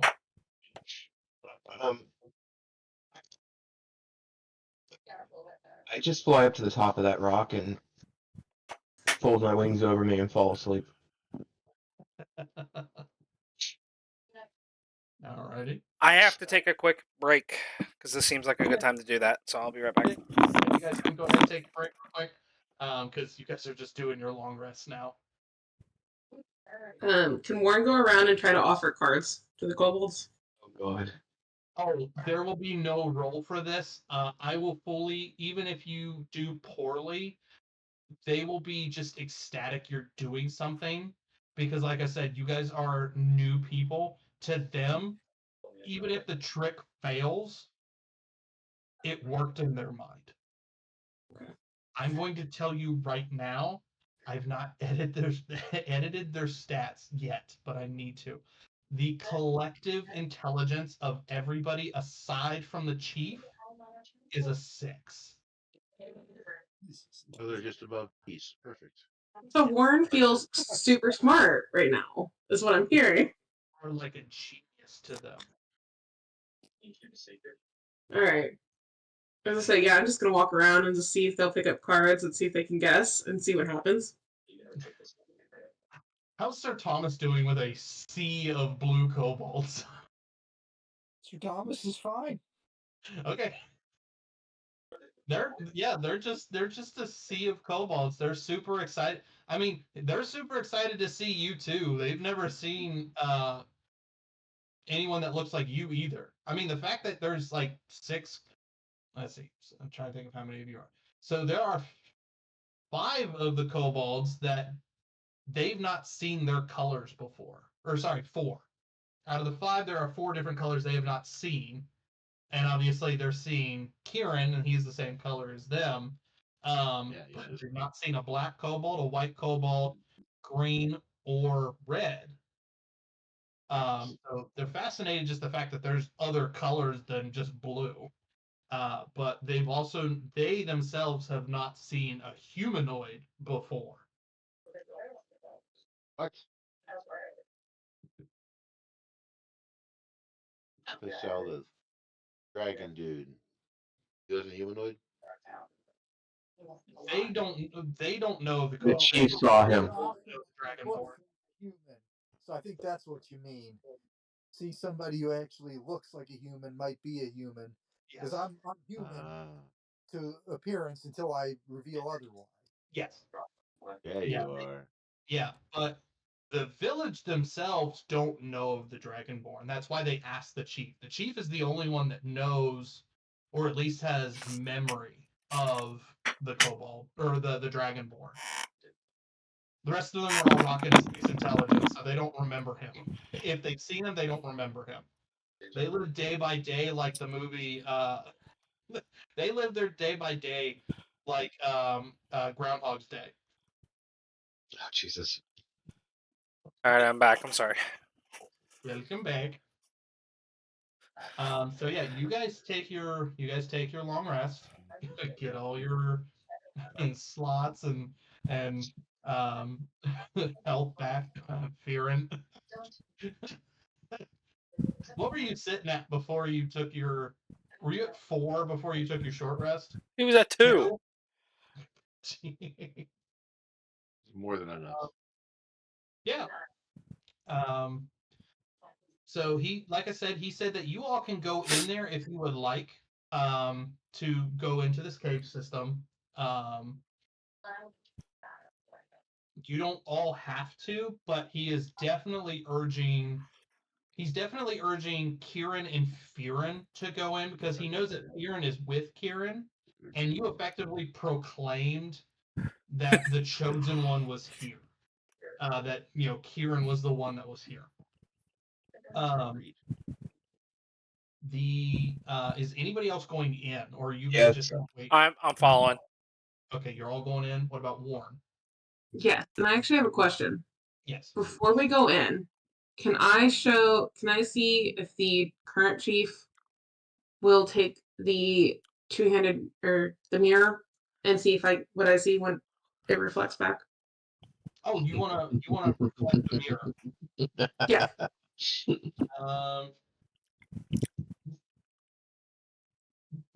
Warren's feeling especially encouraged because she's somewhat smarter for once. Um, Forgot all about that mirror. yeah, I know. I've been waiting for her to use it. Yeah, It's just Okay. have a time. I am going to. Let me I'm tell gonna use you my about point. a Cerberus. I'm gonna use my point. Heads or just success, he recognizes it. Tails, he's never seen it before. So we'll go from there depending on how it looks. That's right. Oh, I just threw it behind my. Where'd it go? Making it, brother? The world may never know. Threw it behind his desk. Is that a nat 1 technically? I will reattempt this. I didn't even see what. Okay. I did not mean to flip it up so high. It almost went to my ceiling and like arched forward and almost hit my wall. I'm like, well, this is gonna go bad. You go to you pull out the mirror and you point it in his general direction. To I will say that you at least like pull the mirror up and you can at least like see. You point it to where it's like reflecting to him, but you can see what's in the mirror. His face does not show up in this mirror. Vampire. Well, it's a sorry, let me rephrase. It is something. It's a different face. And as I've mentioned before to you, I believe the first time you were doing this with Lawrence and Mavis, that upon first reflection, whenever you show the mirror to somebody, their face will show. But when you go to reattempt it, a different face will show up. But his face is not showing up right now. It is someone else's. Someone that's you don't know who it is. It's just some random face. But this is your first time meeting the chief. And Yip Yak, I will offer him the mirror and say, "Do you recognize us?"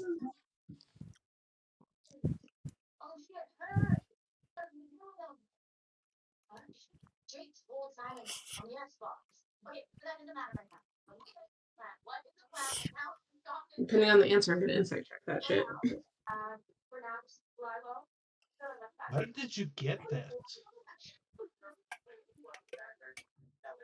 Somewhere.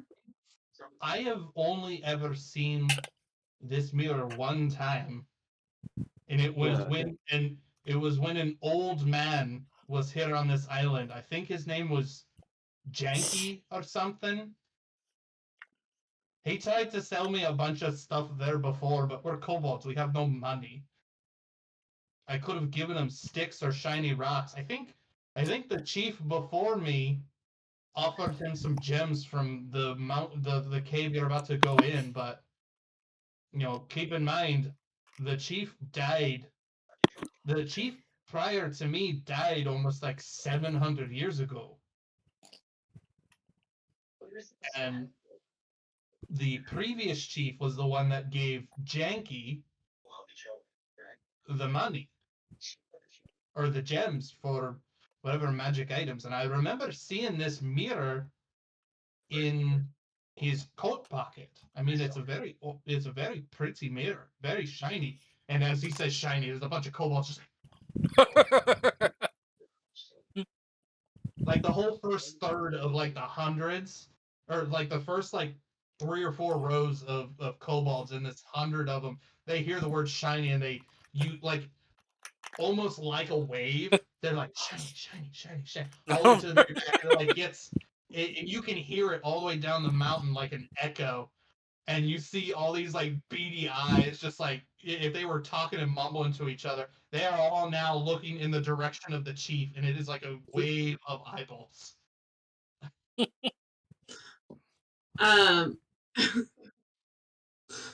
Warren will look around at the wave of eyeballs and then say, Janky sold this to me too, as well. Kind of like trying to hide it from the other kobolds.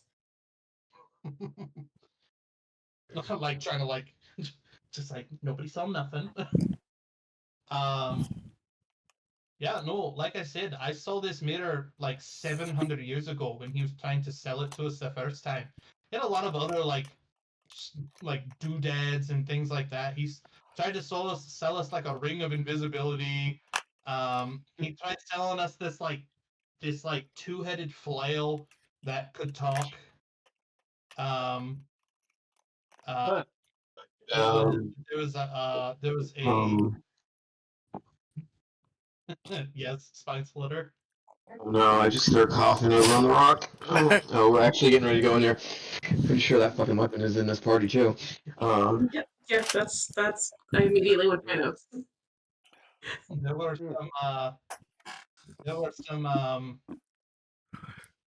some interesting daggers he was trying to sell as well. They were it was like a twin bladed dagger, um, more like a short sword or something like that. Not quite daggers, but short swords. But he actually like pulled them apart, and it was like a twin sword. It was really cool looking. To me, anyways, I can't use it. The best thing I can use is a big old axe. But we have no metal here, so it's a wooden axe. Um, but no, it was a really cool. Like twin blade short sword. I think it. Let me think. What was it called? I think it was called Briarthorn. Was the name of this weapon? The other one, it was what was the name of the flail? Money, music, started with an M. Misery? Warren will offer the name with no What did you say? misery. I think that was the name of the flail. Yeah. Yeah, I think it was returning. Anyways, can we? What happened with Briarthorn? There was one other thing he tried to sell. It was a Is it in somebody's interdimensional prison pocket? the flail. No, whatever else you're thinking of. No, it's not in anybody's interdimensional prison pocket. All right. He also tried to sell, All I can hear is Jordan chuckling, and this can't be good. one other thing he tried to sell, and there was no way the chief was ever going to pay the prices he was trying to get for this. It was a platinum spear, and the thing was, I'm not going to say the S word because I've already got all the other kobolds looking at me right now. But it was very reflective. It was very pretty, but it crackled with lightning. And What it was a very, for me, if I could actually use a spear, that would have been Bago's weapon. That's a shame you didn't get that weapon. What happened to him? Janky, he left. He sailed here. Like, I don't know how he did it. He knew we were here. Like, I'm very much aware that people don't know that this island exists. I think one person a couple hundred years ago said that this island didn't exist and that it reappeared.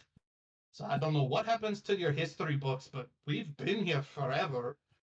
So I don't know if maybe there's some magical force that makes people forget about it, or your guys' history books corrode and you just never remember we're here, or we disappear from existence to you guys. I don't know. There's a lot of magic on this island. I don't know what happens. I just know that I've been awoken. I've talked to the specter of Tiamat, but Janky, I don't know how he got here. I guess he sailed here, and then he left. Okay. But they were all very nice. There was a bunch of like very nice equipment he had. I don't know how he's. I don't know if he's dead or alive. You said that he sold that to you. In world time, how long has it been since we bought this? In real time, like what do you mean? At most. In world time. In world Like, time, since in he game sold time. Janky last. No, when I bought it from him. How long has that been? 2 weeks. A month and a half ago. Okay. About I'm a gonna month tell him and it's been a month and a half. Huh? I'm gonna tell him it's been a month and a half since we saw him. We'll see. I can't read it. Well, that meant Already we Janky's have one. life. Apparently. Or something related to drinking. But did you Well, look at the mirror the first time? Janky would have ever. I don't think Janky would have ever gotten with somebody. He was a freak. Yeah, he was. You know, someone that can be a freak. I wouldn't. I give you the wrong description. The small white one makes me think I was saying freak like a perv. No, he was just like paranoid freaky. Like he always thought someone was after him. I'm sorry. Yeah, he was. Yeah, he was. You little white one, you look like you're a freak in the other way. I appreciate you acknowledging my freak flag, but I'm reformed now, for I have taken an oath of both celibacy with Lilith, and then I have sworn off shenanigans, and I turn to Sir Will, so that I may be a better whatever I am, and I kneel before Sir Will. You hear about 30 female kobolds behind you all kind of sigh with just because you said that out loud. It's just like, oh. But he said it in common, not in Yip Yak. He did say that in common. That's what he said. He's been Oh, yes, I did. speaking everything he speaks now in common. Now. All right, we will retcon that. We will retcon that a little bit. I did not realize you said it in common. I was waiting for them to. I was waiting for the gasping noise, not of awe, but of oh. Very similar. Very similar. Yeah. I will reverse what I said though. I will say, Firen, you do hear about 30 or 40 of the female kobolds behind you whispering in Yip Yak. I mean, very, very broken Yip Yak. The white one is foreign. He's kind of cute. I wonder what would happen if we added a little bit of white kobold to our blue mix.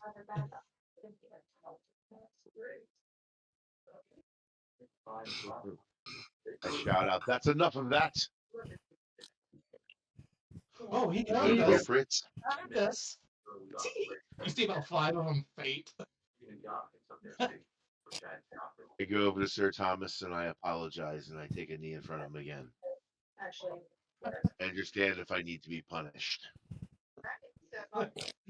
You're the squire. Problem is, you would like that too much, so no. In my mind, I'm thinking to myself, one day he'll touch me. Jesus Christ. Is there That was it. anything I else didn't share you that wanted one. to know before you guys go into the cave? Anything specific you wanted to know, Warren? I know that you asked about the mirror, about Janky. Anything else you're looking to know from the chief before you guys go into the cave? I just want to know, ask him if he actually looked in the mirror or made eye contact with the mirror in some way last time. I mean, like when it was on the coat. Yeah, 700 years ago. Oh yeah, 700 years ago. I remember seeing the mirror. I don't know if I looked into it. Like it's been a few hundred years, or at least give or take.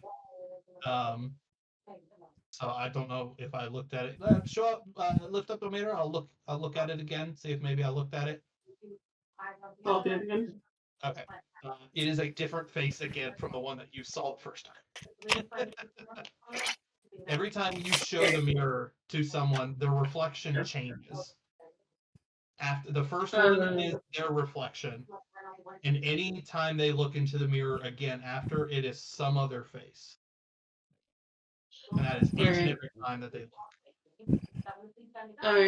Alright, just to annoy Fearin, I'm gonna point the mirror at Fearin, and then I'm gonna put it away. It's Fearin's face. And get ready to get to the cave. Yeah, Fearin's face shows up. Okay. Oh, that's all I wanted. Okay. The chief, the blue kobold chief, is like, well, if y'all are arrested, we've been waiting out here for about 8 hours. If you guys would like to go into the cave now, I'm pretty sure some of us left their fires in their huts burning. I can see smoke from the village. That's I just feel like- seagulls aren't cooking. Huh? I said that's just the seagulls cooking. Eagle burning. Are you up in the air, Spine Splitter? No, he's Or on are the you rock. I'm on the rock now, but I told you once you said there was seagulls, I had to help provide dinner, so I went to slaughtering. They just landed where they landed. I will say out of the corner of your eye, Fearin, there's about a fifth of the city on fire.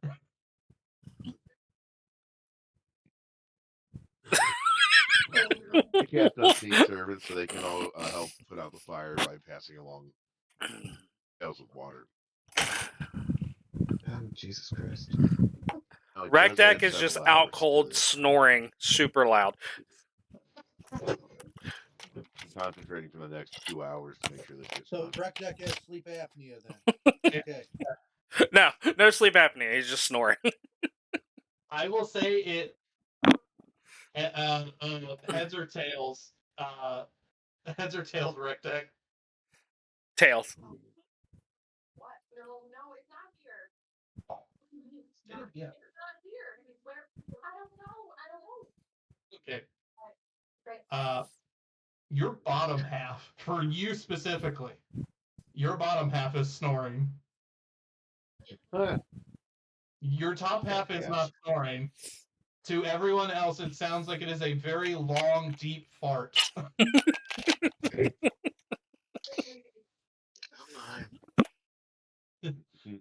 Spine Splitter is the only one that knows Recdex, and like I said, this is the only person that knows is Spine Splitter. He's the only one that knows Recdeck is 2 people.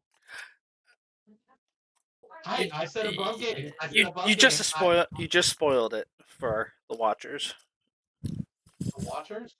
Mm-hmm. For the watchers. Just kidding. Sure, they can Go ahead. figure out based off the description we gave. Did you give away? You know, you know that it's the bottom half that snores and the top half does not snore. Hey, I don't want to know about their kink.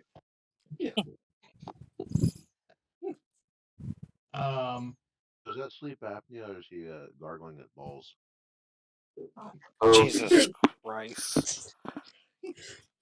Recdeck is now awake and ready to go in the cave. mhm. Apnea be I damned. choked it with a wreck deck. Give me a sec. Okay. I heard my son Blade run into the. You're what now? There we go. That was wondering how long that would take. You mean your Justicar? Majisticar, yeah. +3 long sword of greatness that I should never touch. Yep. How is that? Is that? Never mind. Mhm. All right. You guys begin to head into the cave system. Let me. Anybody here a ranger?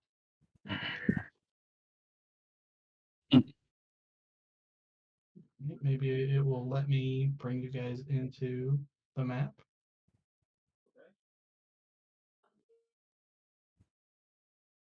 All right, is it bringing you guys in? Yeah, it's How long loading. should we wait? Uh, I'm just messing. Okay. So as I said, you guys. Hold up. Lock the fucking door.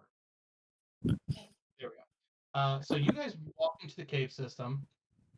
Oh, makes sense. And there I did are much right. um there are there are pillars that are on the inside of this. There are a couple gyms that are on either side of this. Um, the cave itself is not so much a cave. This was just what the chief assumed. He's the only one aside from the previous chief that has been in here. So he knew that there were gems, there was metal work, there was metals in here, and that there were crystals and things of that nature. Um, but that's really the only thing that he knew about it because this is like his earliest interpretation of it. He has not been in the cave since his awakening. He knows of it. Um, but you see, all of you, when you guys get in here, you see um, this place is almost like it's been like constructed. Um, there are broken down pillars. There are torches that are still burning. Like I said, there's been no one in here, but there are torches that are still burning. It's not like it is the wood itself of the torches are not deteriorating. It's almost like it's just a permanent light source on here. There are along the walls there are intricate designs and basically pictograms of history from um, early civilization.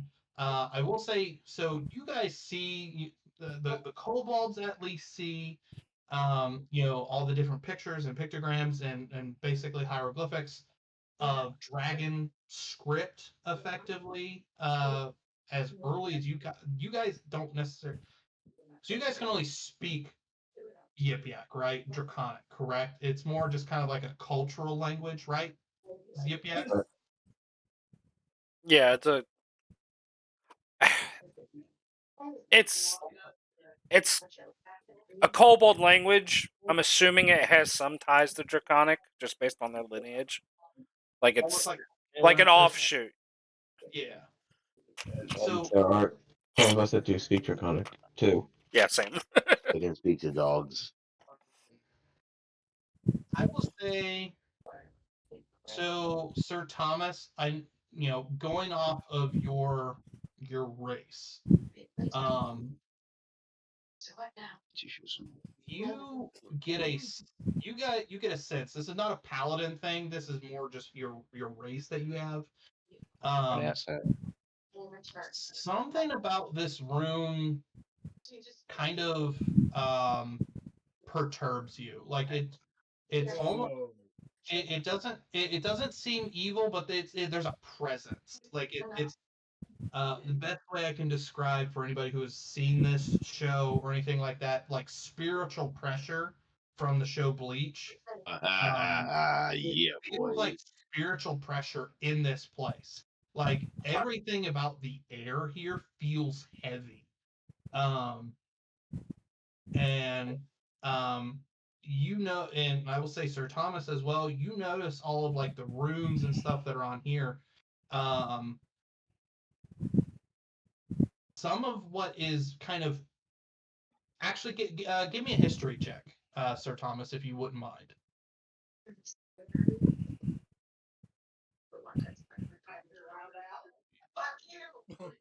Oof. There is only one. There is only one part of these pictograms that you notice that kind of makes sense to you. if you like kind of put two and two together with it. And it's like one of the very first pictograms. It is like a description of the dawn of time. Almost like this place has been here for millennia, eons, since, like I said, the dawn of time with this place. Everything else relatively looks like it could be maybe historical representations of things that maybe have happened in the past, but you don't know what they are. Just that it goes within the entirety of the room. I will also say with Spine Splitter, you said that your passive perception is a 15, right?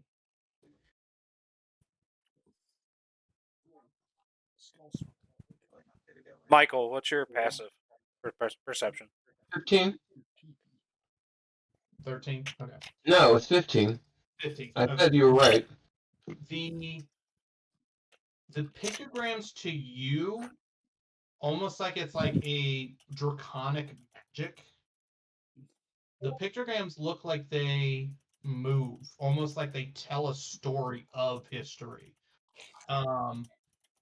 They are not set in stone effectively. I mean, they're carved into stone, but it almost looks like an illusion to you guys that when you're looking at it, things shift almost like the flow of time, almost like a carousel in here, and things from the dawn of time all the way to this present moment with you guys standing here, of things that are happening in the world, and and each one of you of the kobolds sees a different set of events for when it gets close to when you guys departed. It's almost like a history of each and every one of you, and the way you perceive it is how it is perceived to you specifically. So like Spine Splitter, when you guys when you took off on the ship, it shows you spending nights up in the crow's nest with a crow-looking person. Fearin, it shows you trying to jump on the side of a sea dragon with your brother in tow holding what looks to be a rope. Warren, it shows you in the bow of a ship with a card with two dwarf-looking figures. For Ook later on, it shows Ook holding onto a flail, and it looks like it's got like speech bubbles on it and things like that, almost like it's talking between each other. Recdeck, it shows you getting the pepper box and firing it at a Kuatoa in the back. And it shows all of this for you guys specifically. And then for each one of the kobolds, it shows you all standing in this place as the final image that you see. And that part is unchanging. Like obviously future has not been, history has not been written, future has not happened, you are in the present. But as I said, you guys see and feel this presence. And you guys are just at the entrance of this cave. You've not really explored it. You just see what is happening around you. How do you guys want to proceed? Go ahead, Jordan. You're not Sir Thomas. And all my brethren, I sense evil. I smite at thee. And then I started casting Eldritch Blasts at the lit torches that should not be lit to see if maybe they absorb magic or time stops like the boat.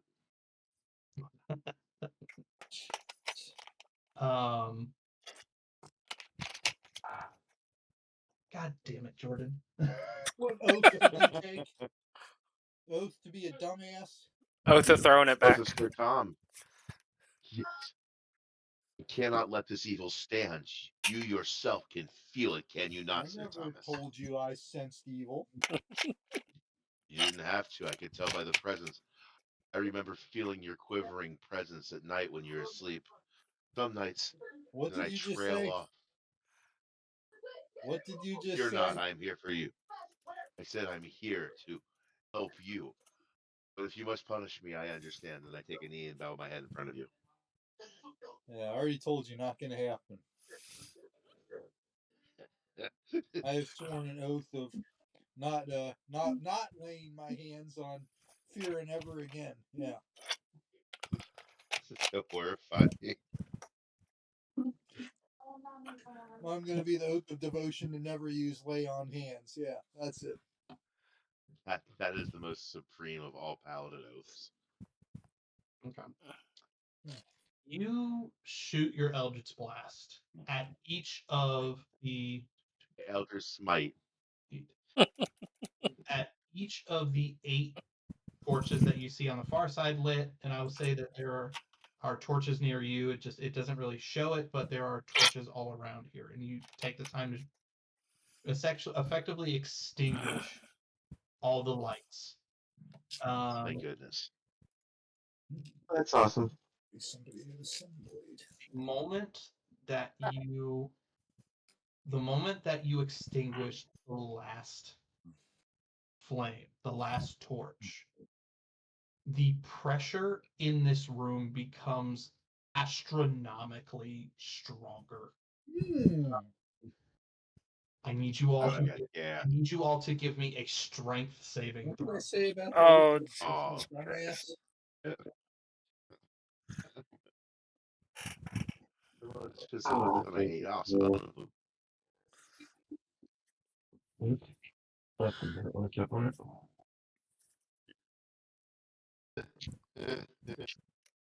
did you roll, brother?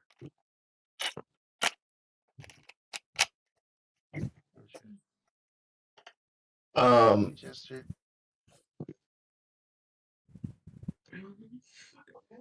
It's a strength saving throw, brother.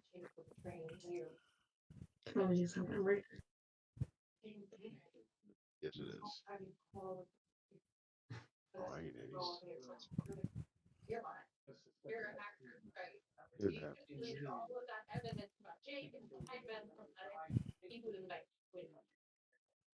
Oh, there you go.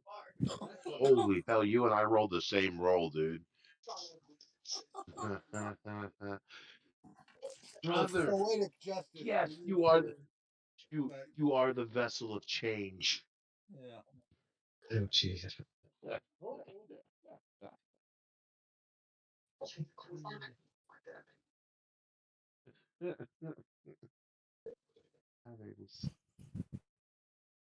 God. Nat 1, dude. That's fucked up. DC with 16. Woo! I need to know who all beat it. I'm going to start with Spine Splitter. This is just an order of what I'm seeing on my screen. Spine Splitter, did you make it?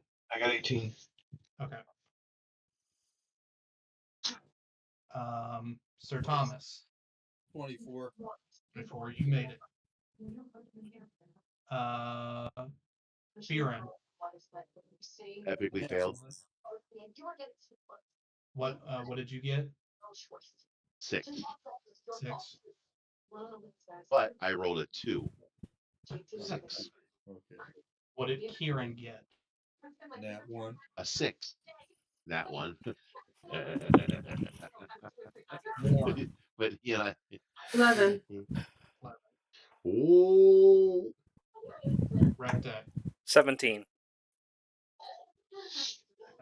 I need to roll Okay. for Book. I have a question. Yes. Realistically, could I say that I had raged once I felt this, or no? And it's okay if it's a no. It's fine. I'm just asking. There's burning bonus action. I want to stay mad. No. Okay. I just rolled an F20 for Hook. That Jesus. sounds about right. Sounds like a Jake roll. It does. Okay. So the moment that this overbearing pressure hits you guys, all of you at first, it's almost like, so you guys don't know the sense of gravity. You just know that obviously, there's something is keeping you on the earth, but you don't know what gravity is. But for description purposes, gravity for you guys has almost been increased tenfold in this particular cave system. So your knees begin to, at first, they begin to buckle. You every one of you, you buckle, you drop to a knee at first, because at first the pressure kind of just hits you. So you drop to a knee. Sir Thomas, Ook, Rectech, and Spine Splitter. You four get your bearings after getting hit with this sense of pressure, and you effectively force yourself back up. You find whatever strength you can muster to effectively force yourself back up into a standing position. You are still feeling the effects of the pressure, but you are standing at least. Kieran, and Warren. You guys got hit with the pressure, and it threw your balance off. You went down to a knee, you couldn't really regain your strength, and it dropped you. You guys are not only prostrate, you feel yourself effectively being.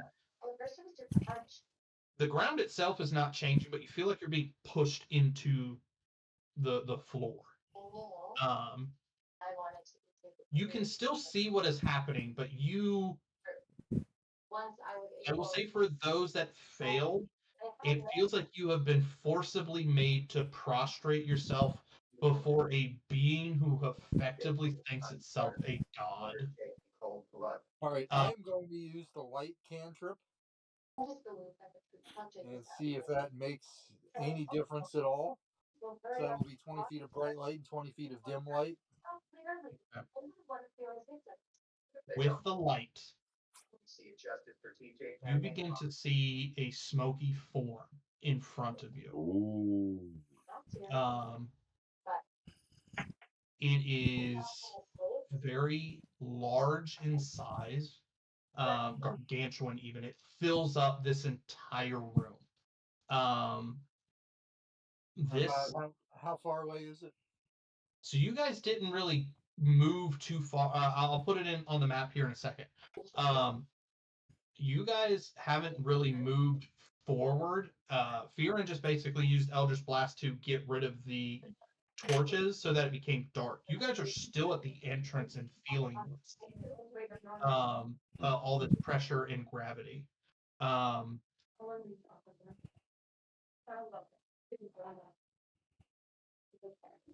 Okay, I just moved forward 30 feet. And just wanted to know, you wanted us to do whatever you said because you think you're smarter than everyone else. Trust me, I know that feeling. That's not how I wanted that. You would shot in picture right now. That is how big I wanted that. But instead, I'm in a hospital. Oh my god. Jesus Christ.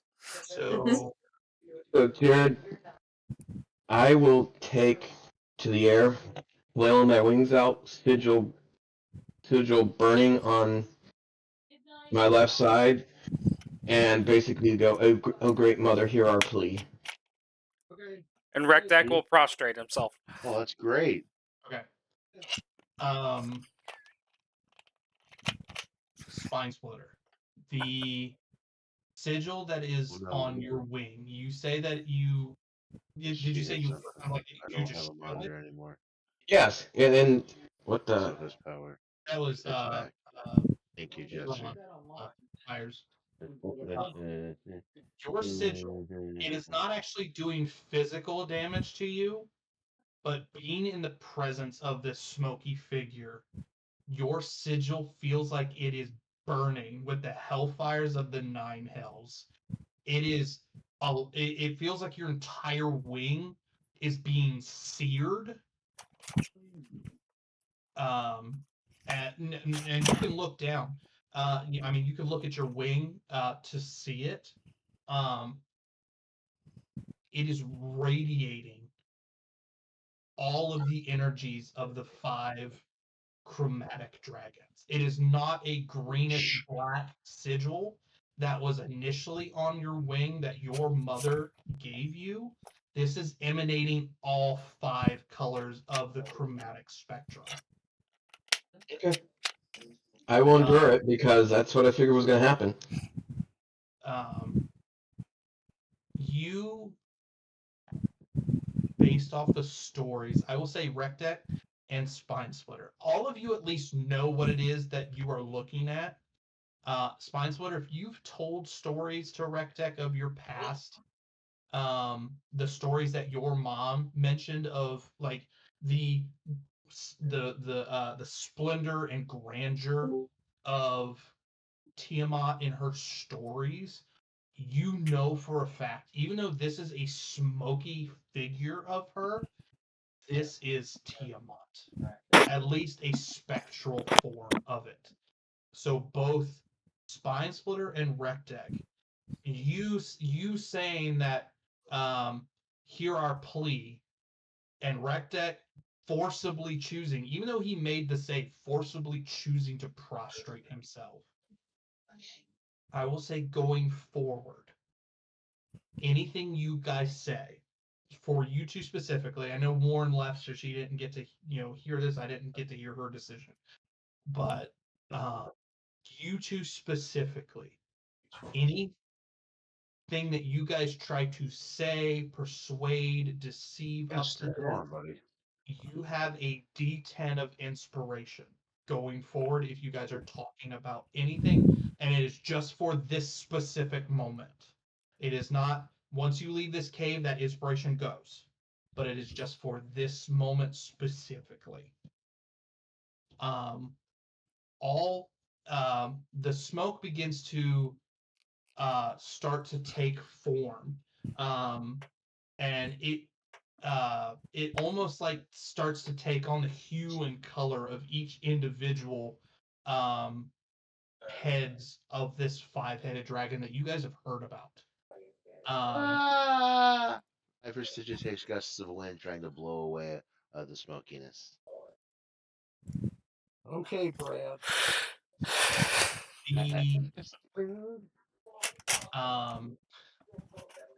The gravity on you increases another tenfold. Bad call, got it. Take, Did not have done that. Learned. you take 6 force damage. Oh, jeez. I'm not allowed to like this. I'm not allowed to like this. I'm not allowed to like Um, You're just mad because there's no bosoms on this image. I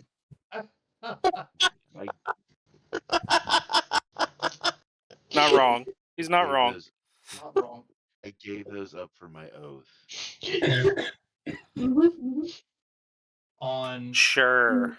On one side of the 5-headed dragon, you see a black and a blue hued smoke of a dragon head, and it is they almost reach to the full height of this cave system, which I'm going to say this cave system itself, it looks less like a semi-sphere and more like a very large cylinder that you guys are in. This goes almost 100 feet above you guys, to where the ceiling hits and you see stalactites above you guys, but it's almost like it's been carved out. It is 100 feet up in the air from floor to top, and the smoke of this dragon raises to almost like 10 feet shy of the ceiling.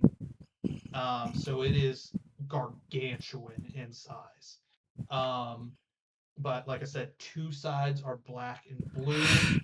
The other sides are green and white. And in the center is this red hued neck and face of a dragon. And as they begin to start to take more of their form, still in a smoky aspect, not quite fully, yes. I see the picture you just put on there, Michael. Not quite the full the defining features of the dragon. You know what you're looking at, but you know the snout begins to form, and the horns and the frills, and you see surges of energy. If any of you have seen Vox Machina, the animated show, how like the blue dragon and the fire dragon, how like the elemental energies kind of sear up their neck. It does that for each individual one in a color, almost like lightning streaks up their necks. And then the eyes begin to kind of form inside of itself, and a aura of light comes from each set of eyes. And you have pitch black eyes on the black dragon, so you can tell more definitively of what it is. Blue dragon, blue eyes. Green dragon, green eyes. White dragon, white and red is searing fire, looking at you each and individually, and proceeds to say, hopefully this comes across on the mic because it's going to be kind of a whisper in a sense, or kind of come off wispy, but who dares enter my cavern?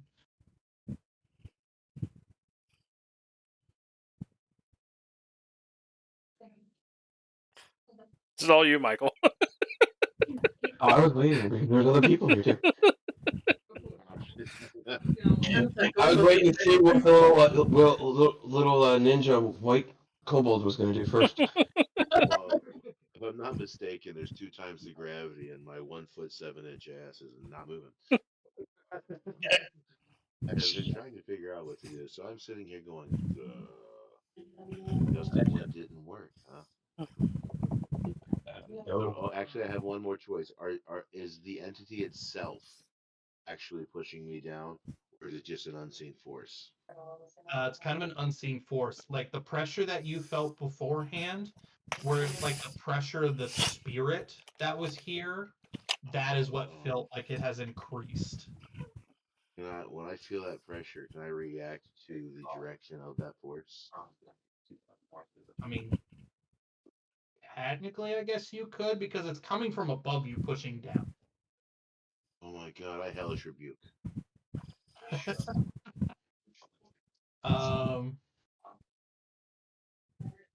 Yeah, you can hellish rebuke the air. Perfect.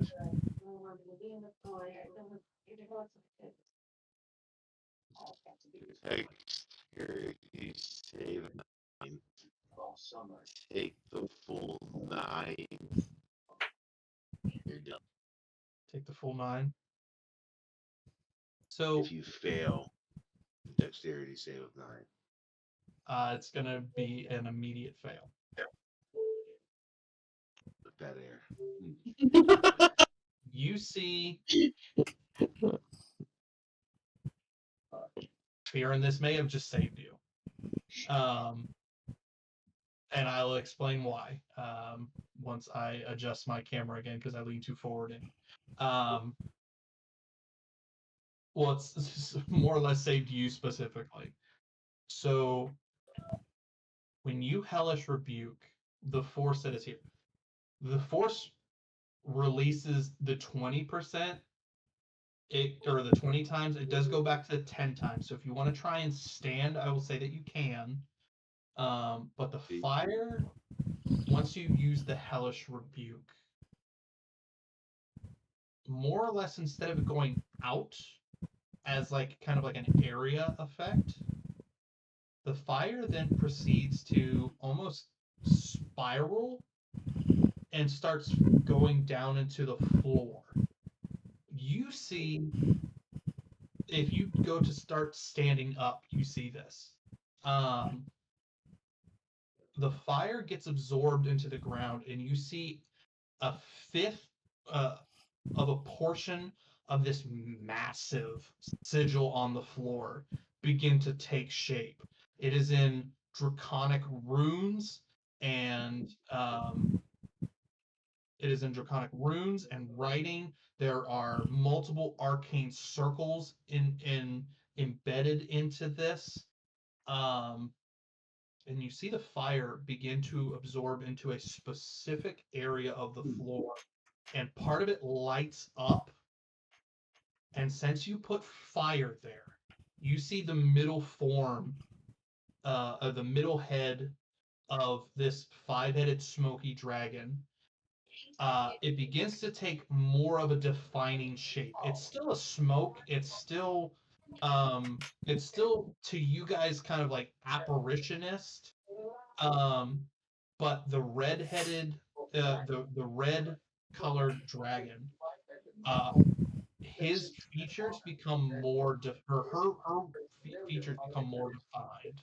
You see all the scales and the frills, and you actually see the eyes of what is going on. And okay, so I just saw what you just rolled, Feared. Um, Effectively, the element is what is giving more form to this apparition, to this uh, aspect of the form that you are seeing. It's not like it would bring the form to life, but you can see more of this to kobolds. You can see more of this godlike image based off of elements that you produce for this. So that is why the fire aspect of this dragon has now um, basically reappeared. Do we all see this? Yes, every one of you sees this. The moment the fire gets absorbed into the sigil, and that portion of the sigil, it's, for lack of a better description, it's like it's like a pie that's been cut into 5 portions, and the part that lit up is the fire portion. So I will pause for a second and say, before I tell you who has entered your holy temple, allow me to offer you an offerings. I take out my water skin and I take out one of my vials of poison, and I dump them inside the sigil area. So you see the water begin to, as it is pouring out of like your water skin. The water begins to take more of a crystalline shape, and it's becoming ice. It gets colder in the area. You feel a chill. Snowflakes basically are falling from the ice that forms, and you see it dart across in almost like a lightning pattern, to another portion of the pie, of the arcane sigil, and that portion lights up, and the whole thing gets absorbed. So all of the water that you allow to fall is what turns to ice, and it shoots over to its portion of the sigil, um, and gets completely absorbed, and a white light appears from that portion of the sigil. There you have the red and the white. The poison in a very amorphous form, just in constant moving flow of poison. It's almost like it increases. You had a small vial, but it's almost the size of you now, and it's just this amorphous blob, and it begins to spiral and goes to the far side of the sigil and gets absorbed into that portion of the sigil. Um, and that portion lights up green, and you see both the white head on one side of the dragon. So you have white and green on this side of the dragon lights up with the red one, and both of those portions of the heads all become more defining. Um, 2 of them still kind of have a smoky aspect to them.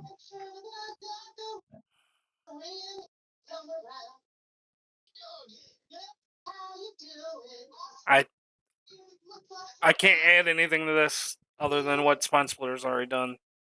So I'm gonna remain prostrated. I'm trying to think. I don't have anything else. Wait a minute. Maybe I do. We have 3 of the 5 elements, and I don't I have the know. other elements. Oh, wait a minute. We need Earth, right?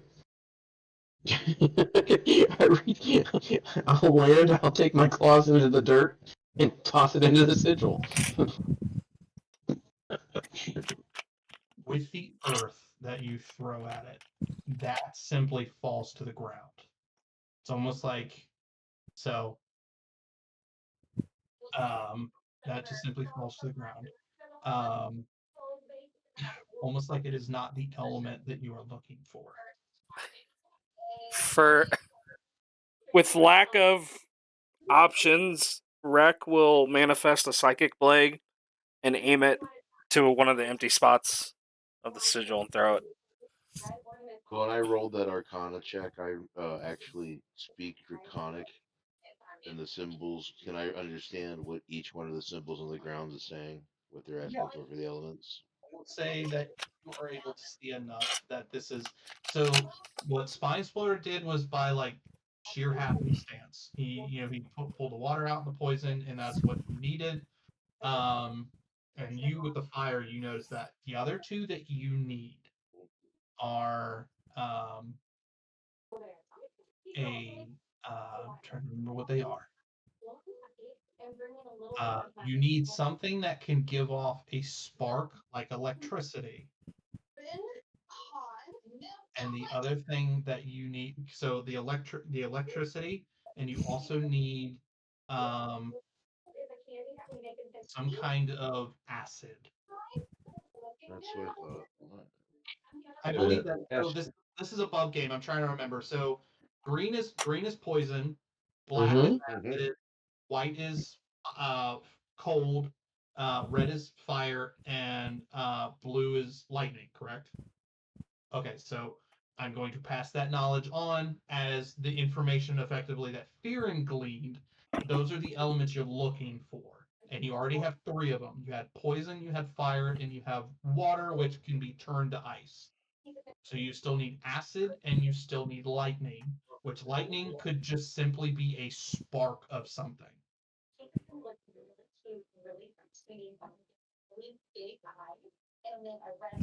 Aaron looks deeply into Sir Thomas's eyes. Do you trust me? Of course not. But Do go ahead and do you? whatever you're gonna do. So I look at him in the most stern and masculine voices say, "No homo." Then I reach under his armor where there's a wool, and I start rubbing, creating an electrical charge. Just out of electricity, and I ground out and shock myself slightly against his beautiful metal armor. All right, I'm going to flip a coin for this because it's not going to do any damage to you, but just effectively if this is going to work or not. It was a good idea. It is. Tails. You begin building up a charge. You stay grounded, and much like Ed from Ed, Ed, and Eddie, just going around and getting as much of a wool static charge from Sir Thomas by rubbing your grubbing mitts all over his wool and everything on his shirt. The moment you go to shock yourself, I'll say that you go to basically like touch fingers to shock yourself. A bolt of lightning, not a static shock. A bolt of lightning shoots from your fingers, not at you, but directly to the sigil that needed it. It was a success. Rectech farts.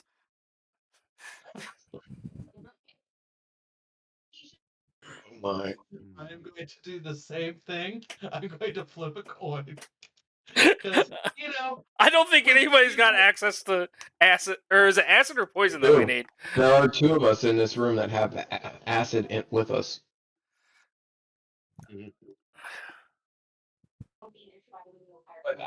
Zach said he farted, so Yeah, for go it. ahead. I forgot you said we already got poison, so this isn't gonna work. I was wondering how that was going. I hate that was a success. It's kobold farts. It's like dog farts. They're just different. You guys have been out on the open sea for a month and a half. You have eaten seagulls, you have eaten sushi, and Tiger meat. tiger meat, whatever smoked meats that were on the ship. You've had food before in like your cave system, and you've tried stuff when you were, going back into your backstory when you and Spinesplitter were in the Thieves Guild and stuff. You guys know all this stuff from, but it was basic like tavern food. You've never really expanded your palate. You've been holding in some farts. And I don't like the that this only worked. way the only way this is going to work, because just a fart would be considered poisonous gases. That's what I You was have to thinking. let out a little bit. You have to let out a little bit. And you go to fart and it's a little wet, and give me a con save. It's a little wet. This is gonna describe what happens. I was just gonna say, like, I could have fermented. I could have done all kinds of things through acid. So it's only gonna make it a 10, so he passed. But it almost feels, had you got under a 10, it would have felt really, really weird. But This isn't gonna feel weird. well, I don't like that this works. no, I know. So you go to fart, you feel a little bit wet, and then it feels like it dried, but it feels like someone took what you dropped, and then the pressure of the gravity that you were feeling almost feels like it reverses in one particular spot. It's like, we took what we needed, you can stop now. And you get kind of plugged up with gravity, and you see it, and it's not pretty, but it's definitely acidic, and it heads over to the other portion of the sigil, and it lights up. I will say the black dragon, when it takes its form, has a little bit of a scowl of disappointment. As soon as I can, I prostrate myself again. He's like, you hear in your particular or you hear in your head, Rectech, from the black dragon. I know you guys probably had better options. I don't. I legit don't. About that time, I reach into a box and there's a vial of acid in my hand. Because And you hear his voice in your head now. Man, you couldn't have offered that up sooner. Can we change it to where it was just an incidental fart, just at the perfect time? It wasn't intentional.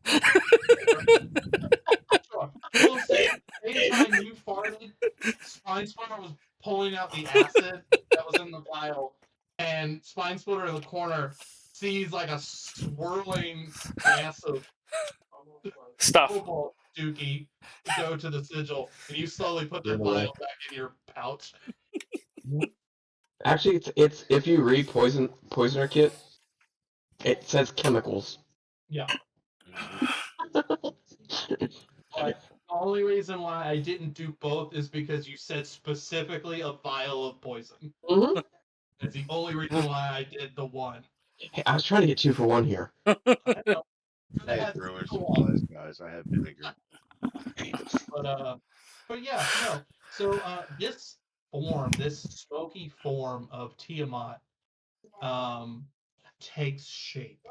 It is more defined. You see each individual scale along its body, and it is standing on all fours, looking at you. The heads are extending towards the ceiling and more or less looking down you because if it would have been, I hate that I'm going to say this because Jordan's going to go hee hee. But if the necks had been fully erect, their heads would have been hitting the ceiling. Is how tall they are. So they have to kind of be looking down at you so that their entire presence doesn't effectively fill up the room. Now, those of you who are close, I don't know if any of you have moved up towards the form. You're in the air, Slime Splitter, correct? Okay. The only one that has not taken its gaze off of you, since you were the one that addressed it first, was the red-headed dragon, and it's still waiting for an answer from you. It's still wanting to know, who has entered my cavern? Why are you here? Stop someone from violating one of your precious soul. No. To stop someone from violating and stealing a soul of one of your chosen. And I say mom's name. And we brought in, and she's and the chosen one for the kobolds down here, and point to Braun. I'm gonna let you. I'm gonna let you do something, Spine Splitter. Obviously, your mom was a shadow dragon. Obviously, Tiamat is all 5 forms of the chromatic spectrum. I'll let you pick one out of the 5. Which head of the dragon do you think that Starthul admired the most? Obviously, it is one entity, accumulative.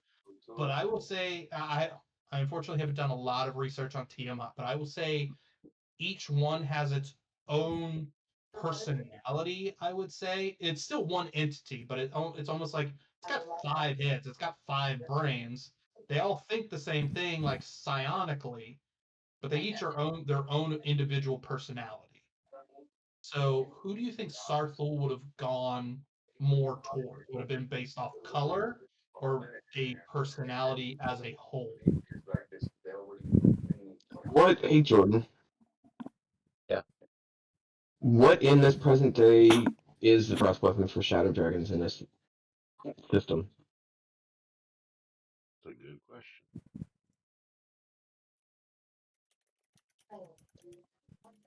I want to say it's close to like necrotic, essentially. Yeah. I'm not 100% on that. Bermuda necrotic. I haven't really changed anything there. Basically, they're resistant to anything that isn't force, psychic, or radiant damage. They're super stealthy. They get bonuses, but they do have a sunlight sensitivity for all my sunblade wielders. Not yet. And their breath attack is fun because it's fire,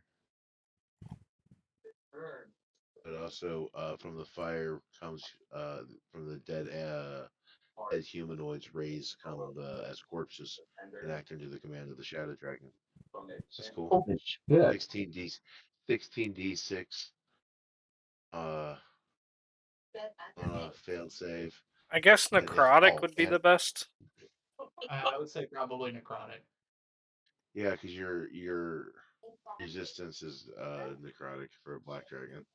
Okay. Yeah, so yeah, there's the answer. Shadow dragon, excuse me. No, you're fine. I would assume black towards black then.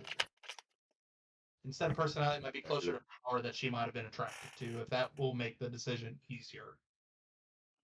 Obviously, I haven't given personalities of each individual head of the dragon. The only inkling I gave was when the black dragon was talking to Rectic. Come on, man. Aaron takes a moment to enter his own world of solace and goes, Missed out on a good chance. I could have had a 6-way. And then returns back to his oath. Oh. Hey, you still have your squid mommy. Still trying to prove myself to Sir Thomas. My oath is very valid to me. I'll have to ask my brother for my penis back so I can use it. Is it an oath of celibacy? It's whatever Sir Thomas chose. What do you choose, Transporter? I'm sorry that you heard. So it would make more sense probably with the black. The black. Okay. Yeah, because I believe black dragons I are am black. Acid, I think. chaotic. Well, no, I'm trying to think of their alignment. Aren't they chaotic evil? Chaotic evil. Yeah, I Yep. think so. Yep. Yeah. Only So if yeah, you follow the stupid books. I will say that almost like a. Obviously, I said that with the black, the blue, and red, and then it was green and white. It's almost like the forms shift. The black dragon begins to take the form of the middle, and he's the one that begins to speak to you. This is a smoky figure. This is the only reason why this works. If it was the real one, obviously their heads would stay the same. But the black form shifts to the middle and looks at you and talks to you specifically. I mean, everyone can hear this, but his direction is towards you. I remember Sarthul. I remember the black shadow dragon of which you speak. How are you acquainted with her? My mother. And her soul is right now being ripped apart and used by a fucking dragonborn named Durando on this very island. And that is why I have come. To bring Mom back and not be violated by some fucking dragonborn. Very venomously, but still with respect. And then we have a chosen one down here, supposedly. So, anyway. You see the black dragon sneers in disgust. You said Durandal?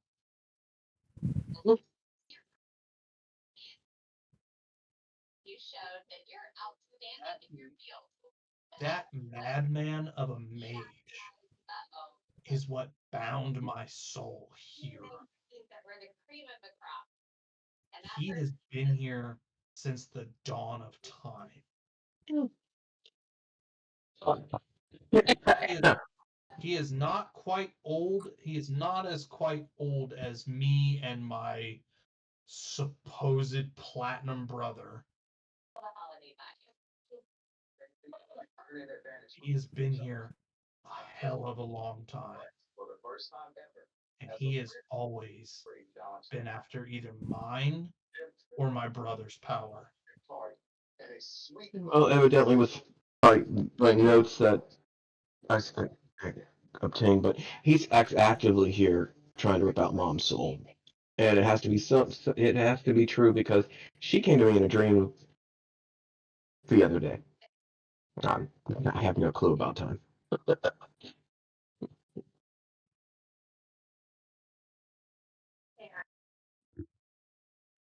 Anarchism, and I keep pointing at Braun. I, you can see, we are but a corporeal spirit. We cannot physically do what we would like to do to Durandal. We we have about another century or so before we could even potentially be reincarnated into this world unless unless for some miracle we were able to I be, don't see him. but for the time being that is not an option. However, the disdain we have to Durandal So that means you get to attack all of the birds. will allow for us to You take for yourself. effectively trust you and those who wish to on take on our own vengeance against this mage that has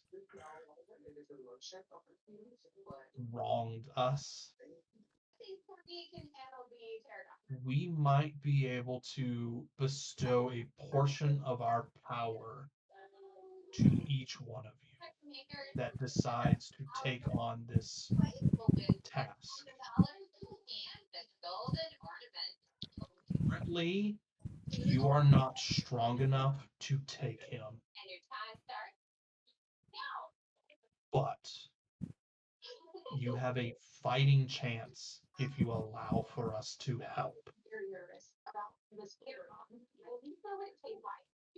So, on an 18 Arcana, could I surmise offering to offer up my body to him might do something or not? I'm just curious. What specifically are you trying to do? Become the vessel of Tiamat. Jesus.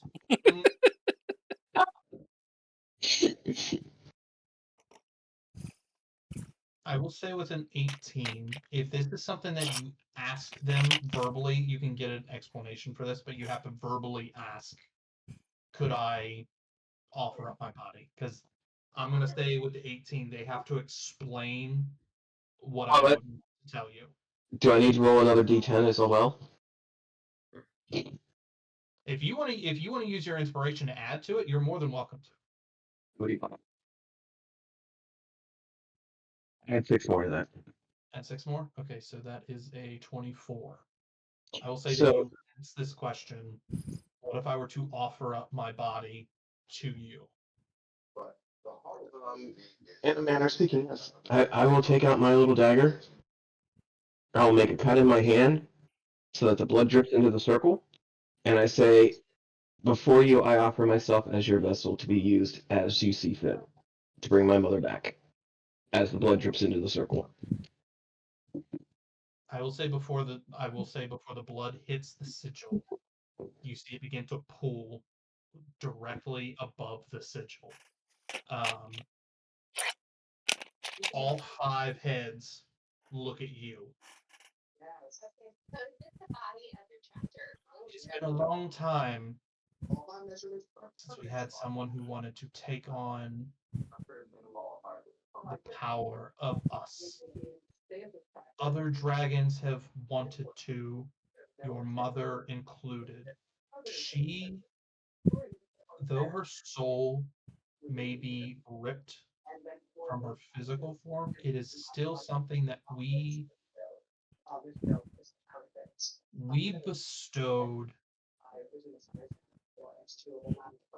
vestiges effectively of our power into each dragon that wished to be a part of us, part of our legion, who serves directly under us.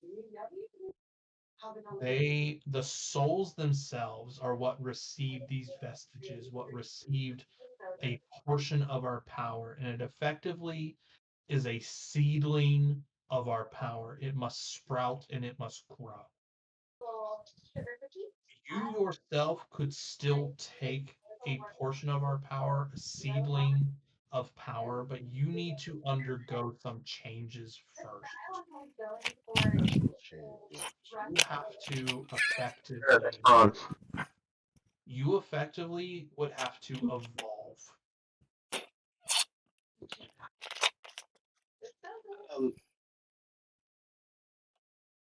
Have you ever heard of a half dragon?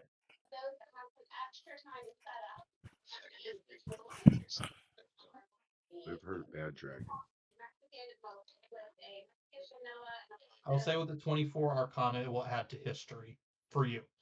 The stories that your mother has told you in the past, there has been only a few that have ever successfully acquired the power of a half dragon. And to you, a half dragon, much like a dragonborn, is much more on the animalistic side of the dragon race. I would have to re-look at the description of this, but I wanted to use this so bad. A half dragon, to my knowledge, can almost take on the form of a dragon. Not a full dragon. It's you're much smaller in size. I would say you would be the equivalent of a young dragon,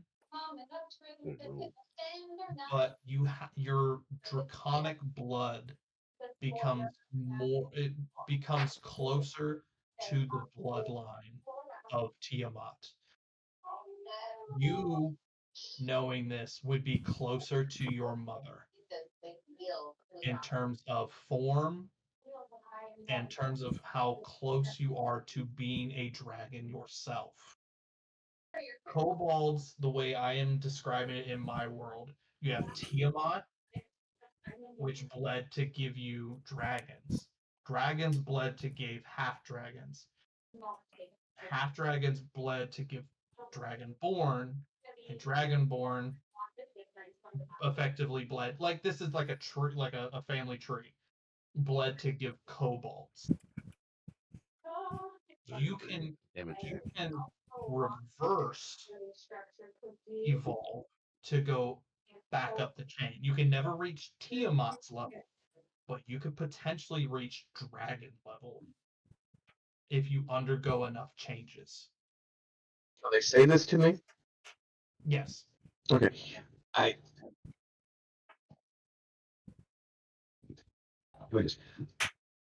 So I take and, as well as I can, look at myself, look at my wings,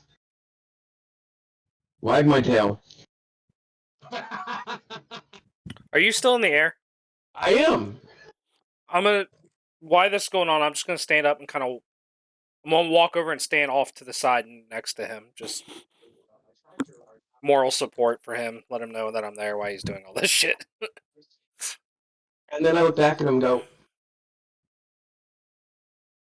I think it's my path was already chosen from the point I was born, because I definitely don't look like him. And I point to Jared's character. I don't look blue like that.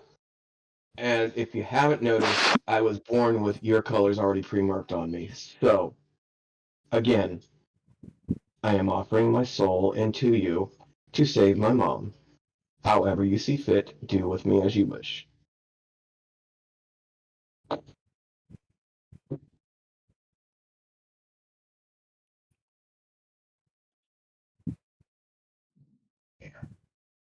But you might want to deal with the chosen down there first.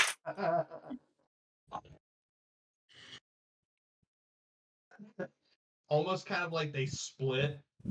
Three heads go. So the ones that are standing behind Spine Splitter as he's talking to the dragon, two of the heads shift to the right of Spine Splitter, and the other three kind of split here. So Spine Splitter is still up in the air, and they all look. They look down at Kieran. Ah, yes. The chosen of this island.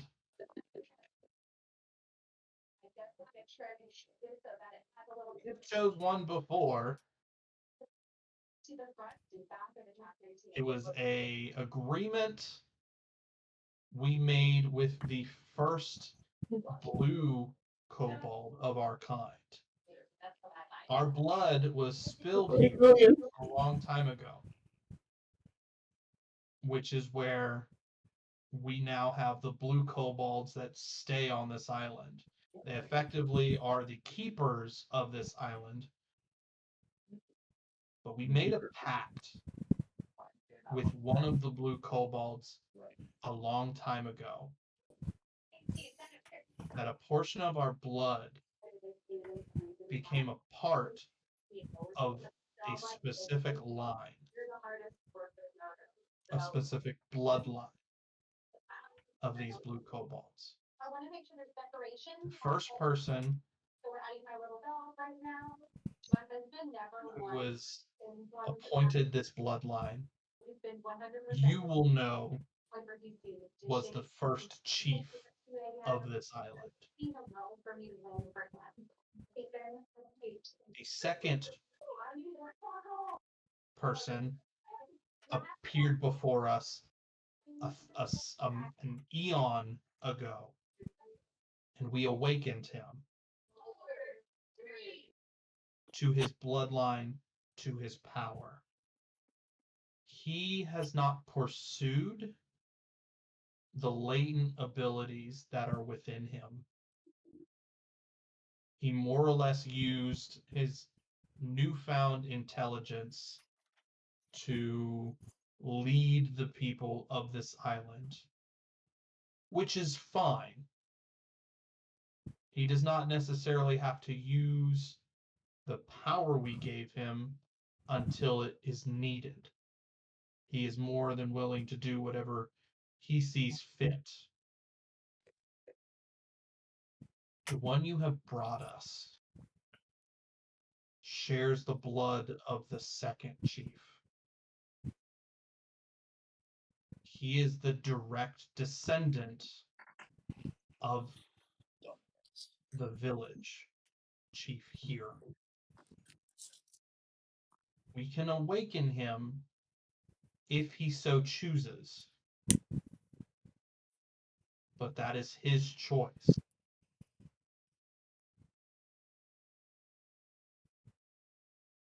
And just this is going to be directed towards you, Jordan, if you want to deal with Myers on this. If he wishes to be, if he wishes to The proceed vessel with, of change. yeah, vessel of change. So how are you going to accept for him? Effectively, so this is what you just, I know it's kind of an on the spot decision, but I know you said you would work with him with his character and everything like that. So I mean, if he's still there, if he wants to. Oh yeah, he's listening. I hope. Hey Chris, you still listening? Since that you, brother, you are part of the bloodline. You are from the descendants of the second chief. The second chief Dago is his daddy. Yeah. You want to let Tiamat become a part of you? Oh, he's all about it. He says it's great. Okay. We will awaken him, and then I will I saw that, Zach. He's awakening. I will get with you, Jordan. I will send specifics as to what happens. This is awesome. The with him being a blue kobold. And Jordan's white. Yeah. With the blue with Kieran being a blue kobold. I know obviously in the past on Jordan's table, Braun has done a lot of stuff with like fire damage and like hellfire axes and stuff like this. In our off time, I will make specific powers for those who take this and of that nature. Kieran is going to have the power of lightning. Yeah. I'm going to tell you right now, his intelligence score, I don't know what it is now, but it will go up to a base of 12. That's way too high. I know it's way too high, but he will at least be able to make decisions even as a barbarian. He will be relatively aware. He's awakened. Effective, like the spell awaken for someone who has low intelligence. But he's going to, and I'll get with you later, but he's going to have the ability to harness lightning damage and just lightning abilities. And in my time off, whenever I have like days off, which will be mostly on the weekends to do this stuff, I'll take time to like go through each of these powers. Mhm. So we'll do that. Breath attack, baby. Yeah. Yeah, breath attacks. You guys will have at least one a day breath attacks. At least he'll have a lightning attack for that. Out of his ass. But you each have to take the power of this. The only people that have talked to Tiamat now are Spine Splitter and Fearin about Kieran. And Kieran accepted and he took his power. The rest of So you look at the rest of you. The red one looks at Rectech, green one looks at Warren, and the white one looks at Fearin. What do you choose to do? following in Spine Splitter's wake, I'm gonna manifest a psychic dagger and slip my hand open to release blood out to it.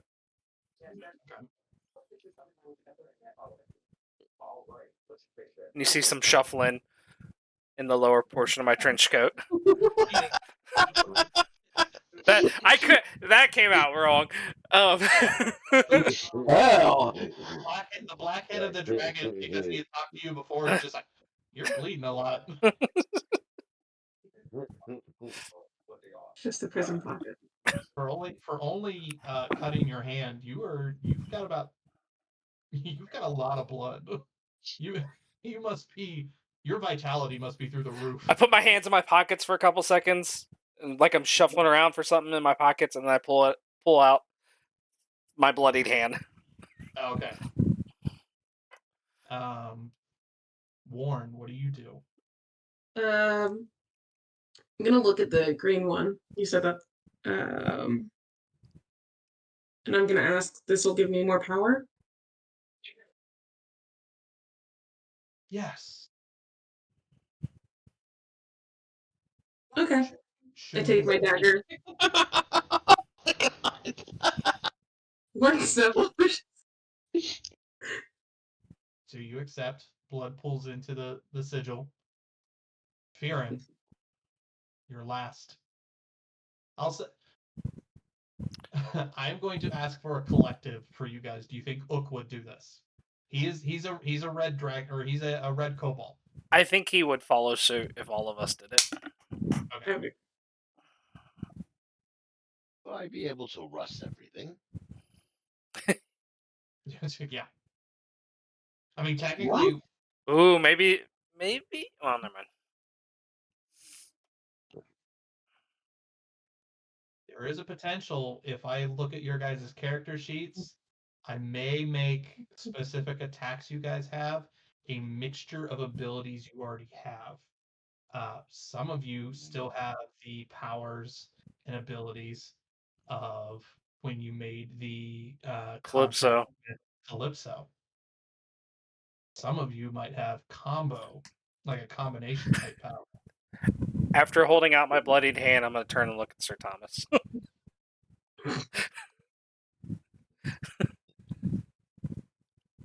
Thomas is just gonna shake his head.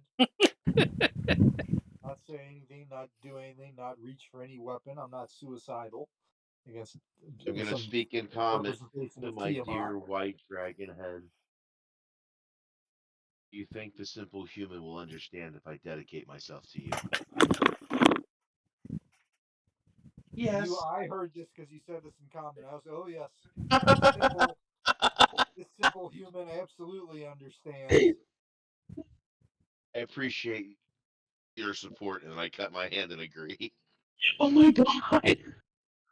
Never said I supported it, but I understand why you're doing it. Oh my gosh, everyone else followed suit. I was just doing it out of sure sincerity. So each Out one of of you. A whole power bag. Yes. And tag I need to definitely be making a certain change of class, so to speak, finally, because I mean, I already talked about. We've already that. got one paladin, and we need a second one. Yeah, you don't count. So, I am a paladin. I I will will finish throw up. my smite I will finish up with something with you here in a second, Sir Thomas, because there is something in here that might interest you. All of you cut your hands, and you see the blood form and goes to each of its so each of you, your specific color of your skin, the blood goes to whatever sigil your color represents. Now, I will say, Spine Splitter, you offer to effectively be the vessel for Tiamat. Your body, and I'll say that they explain this as well to you. Your body could not handle all 5 powers. You might have all powers on your scales, but it could not handle it Shit. right now. You can only pick one for now. Big Captain Planet. And since your scales shimmer in all 5 of the chromatic powers, you can choose which one you want. Do you want acid, poison, fire, lightning, or cold? Chromatic. Which one is that? Oh, What if the element was just random every time he did it? Exactly. Because I will say, because you guys are effectively doing like a blood sacrifice to allow for them to get your powers, you have to pick one. Okay. well, the only one left for me at this point, because of everyone's picked their own little thing, it's assumed is the black one, so. So you get Sid. And it would fit with Yes, he did. also my alignment. Yes. Okay. Now, I'm going to ask a question before I continue with this, and this is kind of a technical question above game. Zach, is there a way on Discord? I mean, obviously you have the ability to do it kind of outside of this. Is there a way for you to clip a specific portion of footage so that I can know what happened? Because I'm going to basically give you a description of what goes on with each of your powers. And then I will go in later to do these abilities when I have time to make them. But I might have to refer back to what I said for this. It would be descriptive. It'd be more. Can you, It'd be more just time stamping it. I mean, you can clip on Twitch and YouTube, but you would have to go through the video anyways to find the start and end points. I mean, Well, then what I'm gonna we're at 3 hours and 15 minutes, and it's almost 9:40, so it shouldn't be too hard to find this again. Just go to the end of the video. Yeah. we can do the time jump thing. What I will do, hopefully this is charged. I'm going to use just the voice recorder real quick, so I can hear it myself as well. Okay. Hopefully this is charged.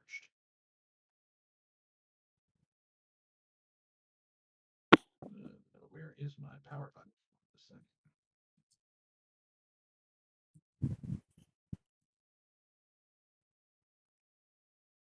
Okay. All right, it is charged.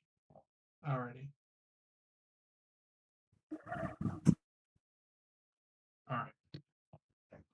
So this is going to be to each individual's ability. And I will go more in depth when I actually type up your powers. And then by the time we meet again, after the holidays, these should all be written up. Your powers that I describe here going forward will be things you can actually do.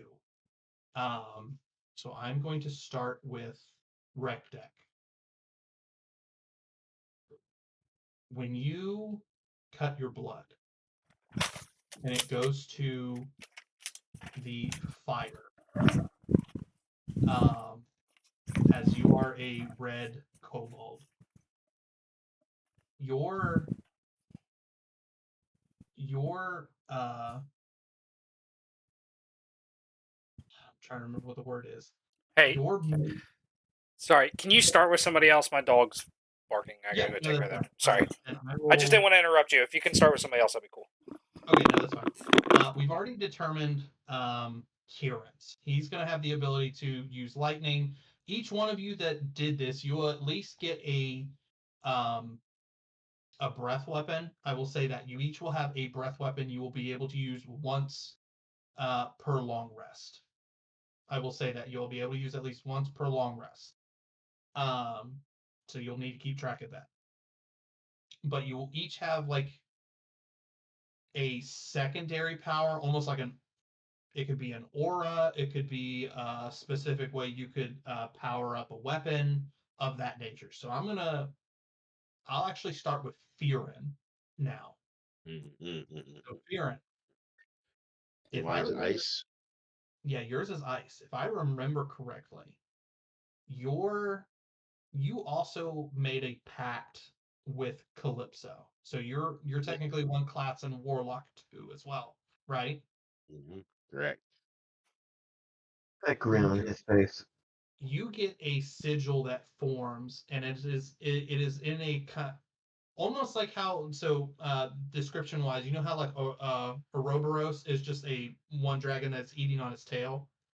This is like a spiral circular sigil of all 5 heads that forms on one of your pectorals. You can pick whatever side you want. That's more for aesthetics, but that one glows. You're already a white kobold with kind of a greenish hue. This one, and it's only visible to you kobolds that get this power. Yours kind of amplifies the green speckles in the white, but it glows like a almost like plasma white. So, but it's got that green hue to it in the sigil. As it's formed, you get kind of a brief recollection in your head. It's images in your head of abilities you'll be able to do. You'll get your cold breath that you can do as well, but your power mixes with your pact that you made with Calypso. You now have the ability to use kind of like the arms of Hadar ability, where it's like the black tentacles ability. You'll be able to do that, still do cold damage, but you'll be able to use like icy tentacles. And the other power you can use, not only will it do cold damage, but it'll have the ability to potentially freeze an object or creature in place. It'll be a dex. It'll be a dex ability. But if you can hit them with a successful attack, they'll have to make a dex save. And if they fail, they'll be frozen in place, almost like a frozen icy blast. So you'll be able to do that with the cold breath. Warn, you will yours will be fun. So you are a green kobold. You have the ability of poison. You'll have a poison breath, like I said, once per long rest. But your bloodline mixes with this. Not only are you poisoned, but it also takes on the ability of, or it also takes on an ability of something that you've tried to do really well at being, uh, almost like a magician. So your secondary ability is that you effectively will gain the Misty Step spell, but as you leave a presence, you will leave a specific area of poison. So when you Misty Step, there is a poisonous misty aura that stays in there, and you'll be able to do poison damage to people. It is both when you leave and when you appear. So it is almost like a 2-pronged attack when you do this ability. Yes. So you'll be able to do poison damage. So you'll be like a magician. So you can basically do that. Now I'm going to go to Rectech. now that you're back. She Warren does a little sheet thing where she holds the sheet up and then tries to run away. It's the nat one where I just trip on my way over. Rectech. Because you are a red kobold. Both of you. I've already spoiled it, unfortunately, but both of you are red kobolds. Your red bloodline mixes with the blood of the red dragon head, as well as your mutant gene of psychic abilities. You will have a fire breath attack, and your secondary attack with your psychic daggers that you throw. You see, because if I remember correctly, when you talked to me before, you based it kind of off of like was it like Psylocke? Yeah. Was the ability. So how it's kind of like a rigid psychic power, effectively, that kind of I'm just imagining like aura. It's like psychic that comes off of it. It mixes together, and you get both of a psychic flaming arrow that comes off of your daggers. So you will not only be able to do psychic damage with your daggers, you will be able to do fire damage on top of that. And it has the potential to have a lingering effect. I most likely will make it like a constitution ability. Or I might, it'll either be constitution or intelligence, because it's a psychic ability. And it'll effectively make it feel like their mind is on fire. So there is the potential, if they fail their save, it'll be like heat metal, to where they take that damage per turn. Cool. They have to succeed the save in order for it to stop. Okay. That's awesome. So that is yours. Yeah. I've already done Fearin, Kieran, Warren, Rectech. Last is Spine Splitter. Well, I have Ooks. This will be for my personal stuff, and I'll get with him as well. His ability mixes more or less with his want for everything to rust. Jesus. He has the ability to do a fire damage, fire breath weapon attack. But blood corrodes iron. It rusts metal. So when his ability comes into contact, it's almost like he's going to have an aura that he can activate once per long rest. And what it will do, this could be interesting to explain to him. Once per long rest, he can effectively use. It's going to be kind of like a blood hunter ability, in a sense, like what they could use. His blood can form like a dome aura that will affect weapons and armor of those he is fighting. And To where it begins to start to corrode with them. And as long as it doesn't matter how many people are within that aura.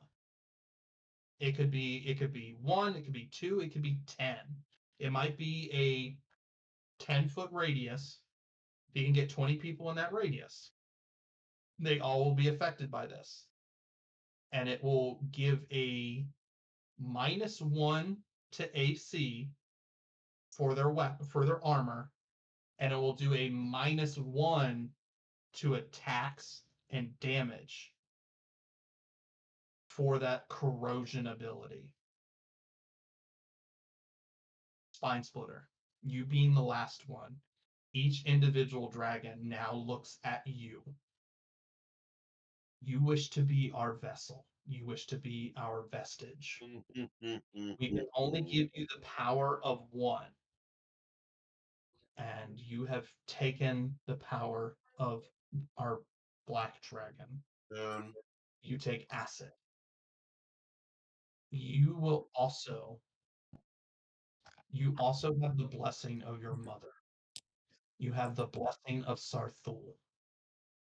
Not only will you be able to choose whether you wish to do a necrotic, this will be the only thing that you get to choose, and it is one breath weapon attack per long rest, so you can choose which one you use.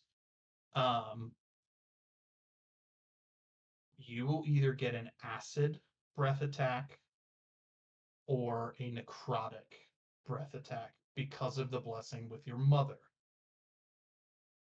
The other thing, your poison damage will be increased. That is going to fuck me over so bad because you already do a shit ton of poison damage. I don't do a shit ton of poison damage. The rest of the party does. Well, yes. Just being technical here. Your poison that you do is going to have also a necrotic effect as well. It can be if you so how kind of like an artificer infuses things, you will be able to infuse necrotic power into poison or acid that you use when you coat people's weapons. So not only will it have the poison aspect of it, but it will also add a D4 of necrotic damage on top of that.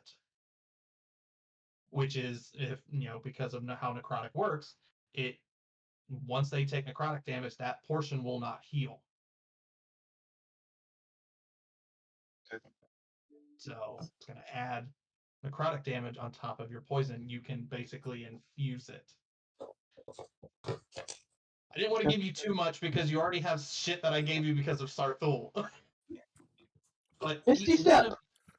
Yes, baby steps. But No, I'm just saying Misty Step is the only thing I have. So if there was more, I didn't know about it.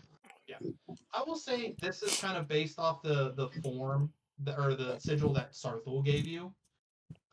Your Misty Step is more like a shadow walk. So you blink out of it. You can blink out of effectively existence and move your 30 feet, but for aesthetic purposes, it's like shadow. So we'll say it's aesthetic. Each one of you receives a seedling in your chest. Should you choose to nurture it and continue to use this power, the more this seed grows. For the dragon, or the kobolds, depending on how much you use this power, how certain aspects you explore, you all could potentially end up being half dragons, or at least evolving to potential dragonborns and continue going this way. Your evolutions, and this also goes with Spine Splitter, your first potential evolution is going to kind of only go to Dragonborn and then it goes up. So you won't become a Dragonborn, you'll stay a Kobold, but you can and I'll scale this a certain way. I'll figure this out. But like once a day you can change your size to where you're the size of a Dragonborn. And then it will scale up like that from there, half dragon and then from there. But that is the kobolds. Now Tiamat looks at Sir Thomas. Time stops for all the kobolds. And the only part, you guys are in a moment to where you are still in the presence of when you received all this power. You see nothing that happens from this point on. This conversation that happens is between Tiamat and Sir Thomas only.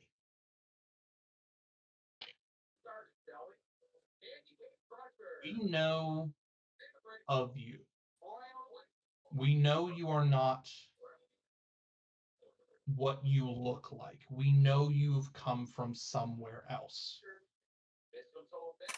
Though you may not take our power, because obviously we have been fighting the divine since the dawn of time. We can still help each other. You don't necessarily have to accept my power, but there are things we can still give you to help if you choose to help these kobolds defeat Durandal, the mage that has trapped our soul here. We can at least offer you things. We can point you in the direction of somebody who might potentially help your cause ultimately. But right now, there is something in this room that may interest you. And it's all aesthetic for you. You'll see what this does, but it's aesthetic. Nothing happens to you. But all 5 dragon heads breathe into the sigils. They use effectively a breath weapon of each of their specific heads, and they breathe into the sigil. The sigil lights up. Now, the moment that they do this, their form kind of dissipates a little bit more. They lose a little bit of their clarity. They become a little bit more cloud-like in it. They still have some descriptions, but it's more cloud. At the center of the sigil, it was not there before. It was like it was hidden for you, because I know what you want to become. You see the sun sword. You're the sunblade. Up on a pedestal. The flame is a light in effectively like Sword in the Stone. It is, the hilt is facing into it, but you can see a little bit of the sun sword alight in this form. Right. Look at you. This is the only time we will give you a weapon and not request anything in exchange. This weapon is not cursed. This weapon is not filled with our divine power. This is a weapon that was used against us in the past from a paladin that wanted to slay us. His body is no longer here, nor is his armor, but the sword endured. And we despise this sword, as it attempted to try and defeat us. We wish for it to no longer be here. You can take this weapon and use it. The other thing, there is a temple on this island that you can reach out to the divine, as I know you wish to do, and you can proceed from there. Okay, I will thank Tiamat for their time, and I will move to take the sword. This is the only time Eugene is ever going to thank Tiamat. No, but that's also called maintaining good manners, being courteous even to an evil entity who could, slam me into oblivion. Not suicide. It's not being thankful or polite. It's survival, because he knows if he says anything else, he's fucked. She does nothing but Yeah. I'm off and get ready to The effect of Tiamat, which is the picture you see, that is a CR 30 creature. Good luck. But yeah, you can add the sun soul or the sunblade. Sunblade. The sunblade. You can add the sunblade to your inventory. And then I will say you'll have to try to think of how we do, because we'll have to end the session. You now have the sunblade. You have been pointed towards a temple. It's on the east side of the island. You will have to go to the temple. And the second chief of the village can point you in that direction. I'll say he knows it. And if you wish, you can go and reach out to that. I will say whatever oath you want to take with whatever deity you're looking to make your oath with. I'll say that this is something that can happen. This will happen in your downtime because obviously you guys are going to have to prepare for this fight. You have been warned. Durandal is he's a very powerful mage.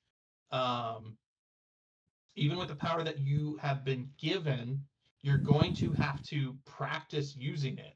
It's something you've been given. You don't know how to use it yet, so you're going to have to attempt to master it effectively before you even go into this fight. So I will say that you can, Eugene, you can go and in your guys' downtime, which will be, it might only be like in game. It might only be like a couple weeks of time for prep work. I mean, obviously, I'm going to kind of a 1-to-1 ratio of how long it takes for me to go, and that's going to be how long it takes for you guys to prepare and get accustomed with your new powers. And you can make your oath, and you can change how you want to do this. What level are you guys right now? 7. 7. You guys are now level 10. Okay, so I can take paladin levels then. Yeah, you guys are now level 10. Okay. Level 10, let's go. Summon undead, summon undead. Only way you're gonna have a chance in the fight that is to come. I'm going to switch over to 10 levels of sorcerer. I'm just kidding. Sure. That's the case. I might as well go 10 levels of paladin. Perfect. I think you can pick up 2 levels of paladin or more. Yeah. Can we all do paladin? Oops, all paladins. No. you all die. Eugene will kill you all. No, I won't. Uh, If I play paladins the way everyone else does, yes, I probably would. But now you guys have this choice. You can treat the power you gave you can treat the power that you received from Tiamat, should you so choose. You can choose whatever multi-class you want to do. If you already have something that you have planned, then your abilities can stack on top of that. You can choose that the power you receive from Tiamat can either be a warlock or sorcerer multi-class, should you so choose, because you effectively received the bloodline of Tiamat. So we have to choose one level of one of those? No. Oh, You don't okay. have to. I'm Okay. saying, should you so choose that you want to be able to do magic and Okay. stuff, Okay. you can choose from sorcerer or warlock if you don't already have that ability. I am going to be a butthole about this. If you want to be a wizard, you're going to have to read some books. But because You said eat some books? huh? Joking. I said it sounded like you said you're gonna have to eat some books. I can try. I mean, yeah, you're eating knowledge, sure. You're absorbing it. But yeah, because you effectively received a seed of Tiamat, it could be treated as like you become part of her divine, or you can treat it as like, and we'll go from there. I'm pregnant with Tiamat's seed. I knew you were going there with that. This is the reverse of what you thought you were going to do. I mean, technically, I mean, your oath of celibacy is still intact because you didn't choose to do this. The seed makes me pregnant, and I didn't have sex. I had an immaculate conception. Okay, done. Yep. Yeah, no, you are now level 10, and Tiamat begins to fade. The magic sigil begins to dim. The smoke begins to start to dissipate as the smoke basically comes down to the floor, and a wave of smoke furls out, hits the wall, and the candles reignite, or the torches reignite. You're right. I mean, what makes flying movies so timeless? And because time was stopped, all the kobolds now see that Sir Thomas is now holding a sunblade. They all cower in fear as they can't see. Yeah, it's all like Drawn it. Like I pull Sir it, Thomas and just then starts wipe, uh, just wiping out all. then I retract the bright blade, and I strap it to my side. So it's Oh. And I begin felling all of the kobold around me. yeah. I think even as Oath of Vengeance, I would break an oath there. You guys, um, you guys walk out of the cave, and all of the kobolds that were there are still there. And as you walk out of the cave, all of you can see into the town. Now 2/5 of the village is on fire.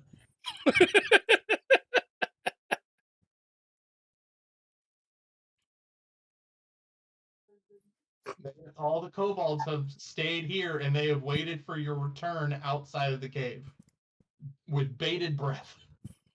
But he said they were going to go take care of the village when we went in.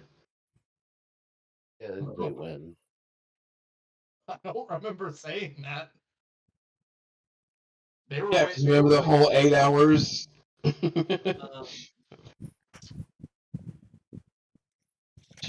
So yeah, the chief is super excited to see you. Though he does not exude it, I will say, because I don't know how he would. I don't know how he would take this. I'll let Jordan decide this. You can kind of tell on Kieran's face that he has gotten smarter. He's not quite like he's still ferocious and beast-like because he's a barbarian. But it's almost like he knows how to do 2 + 2 now. It's the way he holds himself, like a man who does more than just touch himself. Yeah. And he can tell that it was success for an awakening of at least Kieran. Should you guys so choose to show or talk to him, and I'll say that this we can do like in roleplay channel later on. This will be, because like I said, this is the end of the session, and we'll, from this point on, we will I will be working on the rest of the finishing of the arc. And I'm sure people have to get to bed. I know I have to because I work in the morning. I will say that within the time frame from now until when you guys go to fight Durandal, this is where like you're leveling up. This is like experience based leveling up. So this is how you get from 7 to 10. Practicing your powers. Is there anything specific you want to do in the village before you undergo this fight? Because I know, I know Spine Splitter really wants to get to this fight so he can save his mom. But you have to get used to your powers. It's not something that you can just use. I get it. So what are you wanting to do? What are you all wanting to do in the meantime?